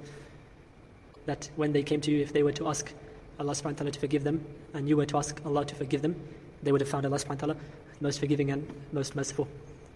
Firstly, in this ayah, there's no indication of specifically asking the Prophet ﷺ to make dua for you in the first place. It says, إِذْ ظَلَمُوا أَنفُسَهُمْ, when they harmed themselves in their sins, جَاءُوكَ, they came to you, فَاسْتَغْفَرُوا اللَّهَ, then they asked Allah Azza wa Jal to forgive them. It didn't say, فَاسْتَغْفَرُوا بِالنَّبِي sallallahu alayhi wa sallam, or فَاسْتَغْفَرُوكَ, they asked you for forgiveness. Rather, it says they asked Allah for forgiveness. Asking Allah for forgiveness at the meeting of the Prophet ﷺ, not asking the Prophet ﷺ to ask for you to forgive him. وَاسْتَغْفَرَ لَهُمُ الرَّسُولُ, and the Prophet ﷺ asked for them that Allah forgives them. So here, that's the Prophet ﷺ asking Allah to forgive them. So this is definitely not got to do anything with the issue of Istighatha in the first place, because it's not asking for something which is outside of the ability of the creation, if we were to assume that it means asking the Prophet ﷺ to make dua for you. And secondly, the ayah isn't even explicit in saying that you are asking the Prophet ﷺ to make dua for you. Rather, it says to make dua for yourself, for Allah to forgive you, when you go to the Prophet ﷺ. So the story of Utbi says that a Bedouin man came and he recited this ayah at the grave of the Prophet ﷺ, and then he said, وَقَدْ جِئْتُكَ مُسْتَغْفِرًا مِنْ ذُنُوبِ مُسْتَشْفِعًا بِكَ إِلَىٰ رَبِّي, and then he recited some lines of poetry, and then he went فَانْصَرَفَ الْأَعْرَابِي, and then the qissa continues that Utbi, rahimahullah, he saw in the dream that the Prophet ﷺ came and he said that the Bedouin man has been forgiven by Allah Azza wa Jal. And this story is narrated in many books and books of tafsir and books of fiqh and hadith and all that. Even though there's no evidence in this story in the first place, as it's not an ayah nor a hadith nor a statement of a sahabi, and there's no ihtijaj to be done by such a story in the first place. Anyway, is the story of Utbi saying that the person came to ask the Prophet ﷺ at his grave forgiveness for him? That's one interpretation given by some ulama. And we already explained that asking for dua, even if that was to be the case, it would not be shirk. Rather, the most it would be is bid'ah and haram. But the second point is that the story of Utbi isn't explicit in asking the Prophet ﷺ for forgiveness, because the ayah doesn't indicate that, nor does the statement of Utbi, because he said, وَقَدْ جِئْتُكَ مُسْتَغْفِرًا بِكَ مُسْتَشْفِعًا بِكَ مُسْتَغْفِرًا مِنْ ذُنُوبِ مُسْتَشْفِعًا بِكَ إِلَىٰ رَبِّي. I have came to you seeking forgiveness from my sins from Allah Azza wa Jal. مُسْتَغْفِرًا مِنْ ذُنُوبِ, asking for forgiveness for my sins, and doesn't say asking you for forgiveness for my sins. مُسْتَشْفِعًا بِكَ إِلَىٰ رَبِّي, doing istishfa', tashaffu' by you to Allah Azza wa Jal. And this is min bab al-ikhbar, la min bab al-talab. This is not a question or a request. It's information, ikhbar. It's saying this. So he is saying that he came to the grave of the Prophet ﷺ, doing istishfa' by the Prophet ﷺ, and doing istighfar at the grave of the Prophet ﷺ. And we already mentioned before that istishfa', one of its meanings is also tawassul. So the hadith or the qissa of Utbi is not about asking the Prophet ﷺ for dua in the first place. If it was, then he would have said, فَاسْتَغْفِرْ لِي, make dua for me, or ud'u Allah li, or ishfa' li. Rather, the story doesn't mention any of these wordings, or it says, جِئْتُكَ مُسْتَغْفِرًا بِكَ مُسْتَغْفِرًا مِنْ ذُنُوبِ مُسْتَشْفِعًا بِكَ إِلَىٰ رَبِّي. And there's nothing in that which is directing a request to the Prophet ﷺ. And the asl in al-ikhbar is that it's not talab. It's correct that sometimes al-insha can come with the meaning of a talab. That al-ikhbar can come with the meaning of al-insha, such as a talab, but there's no indicator that this is what's intended here. Rather, the zahir of the statement is that this is a statement being made by him, not a request being asked of the Prophet ﷺ. And this is similar to the hadith of the blind man, hadith of Uthman ibn Hunayf and other than that, about the blind man saying in his salah, that the Prophet ﷺ commanded him to say in his salah, Allahumma inni atawajjahu ilayka bi nabiyyika Muhammad sallallahu alayhi wa sallam, Ya Muhammad, inni atawajjahu bika ila rabbi fi hajati hadhi, Allahumma fashaffi'hu fi. That it says that this dua which the blind man made in his salah, Allahumma inni atawajjahu, O Allah, I turn to you, ilayka bi nabiyyika Muhammad, through your prophet. The ba here is lil isti'ana, like how I say, katabtu bil qalam, I wrote with the pen. Here it's saying, I turned to Allah with the Prophet ﷺ, or through the Prophet ﷺ, meaning isti'anatan. It's something which you're using to help you to reach Allah Azza wa Jal. And this is the meaning of tawassul. And then he said, Ya Nabi Rahma, inni atawajjahu bika ila Rabbi.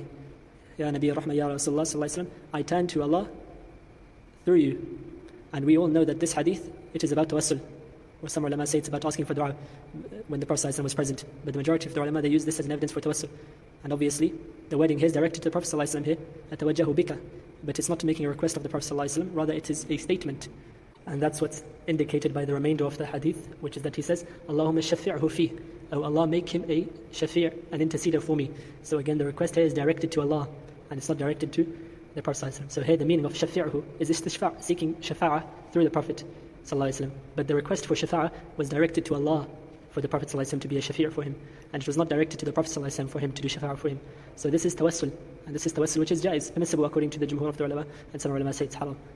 So there's nothing in here which is relating to istighatha in the first place, nor is it relating to talab al-du'a min al-mayyit, seeking dua from the dead. And the qissa of Utbi, of the A'rabi, the Bedouin man, is the same thing, and the meaning is mutashabih, similar to the one of the hadith of Uthman ibn Hunayf. So in both cases, there is nothing here which would be problematic, based on the opinion that tawassul is permissible. And this is the understanding of many of the fuqaha, although some of the fuqaha used the qissa of al-Utbi to do istidlal by it, or isti'nas by it, to say that it's permissible to ask the dead for dua. But that's not the only understanding of it. Rather, the other understanding is that this is meaning tawassul. And this is the opinion of the Hanabila. Because, for example, Al-Marudhi narrates from Imam Ahmad that he said, وَيَتْوَسَّلُ بِالنَّبِيِّ صَلَّى in his manasik, about doing Hajj and Umrah and then visiting the grave of the Prophet that you do tawassul by the Prophet. And the Hanabila say that permissible to do tawassul by the Prophet and by other Salihin, and they say that specifically recommended to do so at the grave of the Prophet. So here they used something similar to this, but in a different wording for tawassul, which is what's narrated in Al-Mughni and in Sharh Muntaha al-Iradat by Ibn Najjar and in Kashaf al-Qina' by Al-Buhuti, where they mentioned a long dua which a person makes at the grave of the Prophet, and in it says, Allahumma innaka qulta wa qawluka al-haq. Ya Allah, you said, and your statement is true. وَلَوْ أَنَّهُمْ يَظْلَمُوا أَنفُسَهُم جَاءُوكَ فَاسْتَغْفَرُوا اللَّهَ وَاسْتَغْفَرَ لَهُمُ الرَّسُولُ وَوَجَدُوا اللَّهَ تَوَّابًا رَحِيمًا. So mentioning the ayah, then it says, وَقَدْ أَتَيْتُكَ مُسْتَغْفِرًا مِنْ ذُنُوبِ مُسْتَشْفِعًا بِكَ إِلَىٰ رَبِّكَ. Here, now there's iltifat, in directing. The statement before was directed to Allah, now it's directed to the Prophet saying, I have came to you, مُسْتَغْفِرًا مِنْ ذُنُوبِ, seeking forgiveness for my sins, not necessarily seeking from you, but seeking from Allah Azza wa Jal. مُسْتَشْفِعًا بِكَ إِلَىٰ رَبِّكَ, doing istishfa' through you to Allah Azza wa Jal. And this is the same as the tawajjuh, and the same as the tawassul, and all of these have the same meaning of asking Allah Azza wa Jal to make the Prophet a wasila or a shafi' or a means for Allah Azza wa Jal to forgive your sins and for you to be entered into Jannah. And other than that, then it says straight after that, it says مُسْتَشْفِعًا بِكَ إِلَىٰ رَبِّكَ فَأَسْأَلُكَ يَا رَبِّي. Now again, iltifat, the direction was before directed to the Prophet, now it's back to Allah Azza wa Jal saying, so I ask you, Ya Rabb, أن توجب لي المغفرة كما وجبتها لمن أتاه في حياته. And so I ask you, Ya Allah, that you make necessary for me, or that you necessitate for me, your forgiveness as how you did for the person who comes to the Prophet in his life. Allahumma ja'alhu awwal shafi'in wa anjah sahilin. O Allah, make him the first of the shafi'in, those who do shafa', wa anjah sahilin, the most successful of the askers, wa akram al-awwalin wal akhirin, bi rahmatika ya arhamar rahimin. And the most honored of the first and the last of the creation, by your mercy ya arhamar rahimin. So here this is explicit in indicating that the request for shafa'ah and the request for tawassul and all of these things are directed to Allah Azza wa Jal. So after the Hanabila said, وَقَدْ جِئْتُكَ مُسْتَغْفِرًا مِنْ ذُنُوبِ مُسْتَشْفِعًا بِكَ إِلَىٰ رَبِّي, straight off they said, فَأَسْأَلُكَ يَا رَبِّ. The fa here is للتعقيب والترتيب والتسبيب, as the Nuhat said about fa al-atf. It has three meanings: ta'qib, yani one straight off the other; tartib, ordering; and tasbib, sababiyya, that's what came before is a sabab for what's after. So the ityan, coming to the Prophet ﷺ and doing istishfa' by the Prophet ﷺ, it is the sabab for what came after, which is asking Allah Azza wa Jal to make him a shafi', an interceder, and a wasila, and a means for Allah Azza wa Jal to forgive your sins. So here this is explicit in indicating tawassul, not indicating talab al-du'a. And this is the understanding of the Hanabila, or the vast majority of them, because they've said in other places that asking the dead for dua is not permissible, as stated by Ibn Taymiyyah and Ibn Abdul Hadi and Ibn Nasrillah, Mari al-Karmi, and Abdul Ghani al-Labadi, and others, but these are the five which come to mind. And all of them have said that asking for dua from the dead is not permissible. But they permitted this wording, or Ibn Taymiyyah and Ibn Abdul Hadi didn't, but others permitted this wording. So there's no contradiction between the statements of the Hanabila. Rather, what they intend there is saying that asking for dua from the dead is not permissible, and what they intend here is tawassul, which is permissible according to the Jumhur of the ulama and according to the Hanbali madhab, as is the statement of Imam Ahmad. So that clarifies that. Although, as I mentioned before, some fuqaha of the various madhahib did permit asking the dead for dua specifically, such as, for example, from the Hanabila al-Khalwati in his manasik, he says a dua similar to this but with a different wording, and then he says in it, فَاشْفَعْ لِي يَا شَفِيعَ الْأُمَّةِ وَأَجِرْنِي مِنَ النَّارِ, something along these lines. So do shafa'a for me, Ya Shafi' al-Ummah, Ya Rasulullah, asking the Prophet to do shafa'a for him, and save me from the hellfire. And again, save me from the hellfire here, it's not asking for something which only Allah is able to do, because there's a clear qarina indicator that what's intended here is dua, which is the sentence before it, فَاشْفَعْ لِي يَا شَفِيعَ الْأُمَّةِ, do shafa'a for me, not asking him to save him from the hellfire himself, rather to make shafa'a. And as I've explained more than once now, that Majaz aqli is accepted if there's a clear qarina indicator that that's what's intended. But this was the opinion of Al-Khalwati, and it's not accepted, rather it is against what other Hanabila have said, and there's no indicator to permit such a thing within the relied upon books of the madhab. I hope, inshallah, that this covers all of the topics relating to the issue of Istighatha in detail, so that it would have clarified any doubts, and that I hope that Allah Azza wa Jal benefits the listeners through this, so that they can do tahqiq al-tawheed, to fulfill the tawheed in its best form, because that is what Allah Azza wa Jal has obligated upon His slaves. As He says, وَمَا خَلَقْتُ الْجِنَّ وَالْإِنسَ إِلَّا لِيَعْبُدُونَ. Allah Azza wa Jal has not created human and mankind and jinkind except to worship Him. And this is something which a person needs to give i'tina, give lots of consideration to. هذا والله تعالى أعلم وصلى الله على نبينا محمد وعلى آله وصحبه ومن تبعهم بإحسان إلى يوم الدين. And please forgive the poor audio. I've been recording this from my phone in Masjid al-Haram in Mecca in the month of Dhul Hijjah, and I ask Allah Azza wa Jal to make this of benefit. Wallahu a'lam.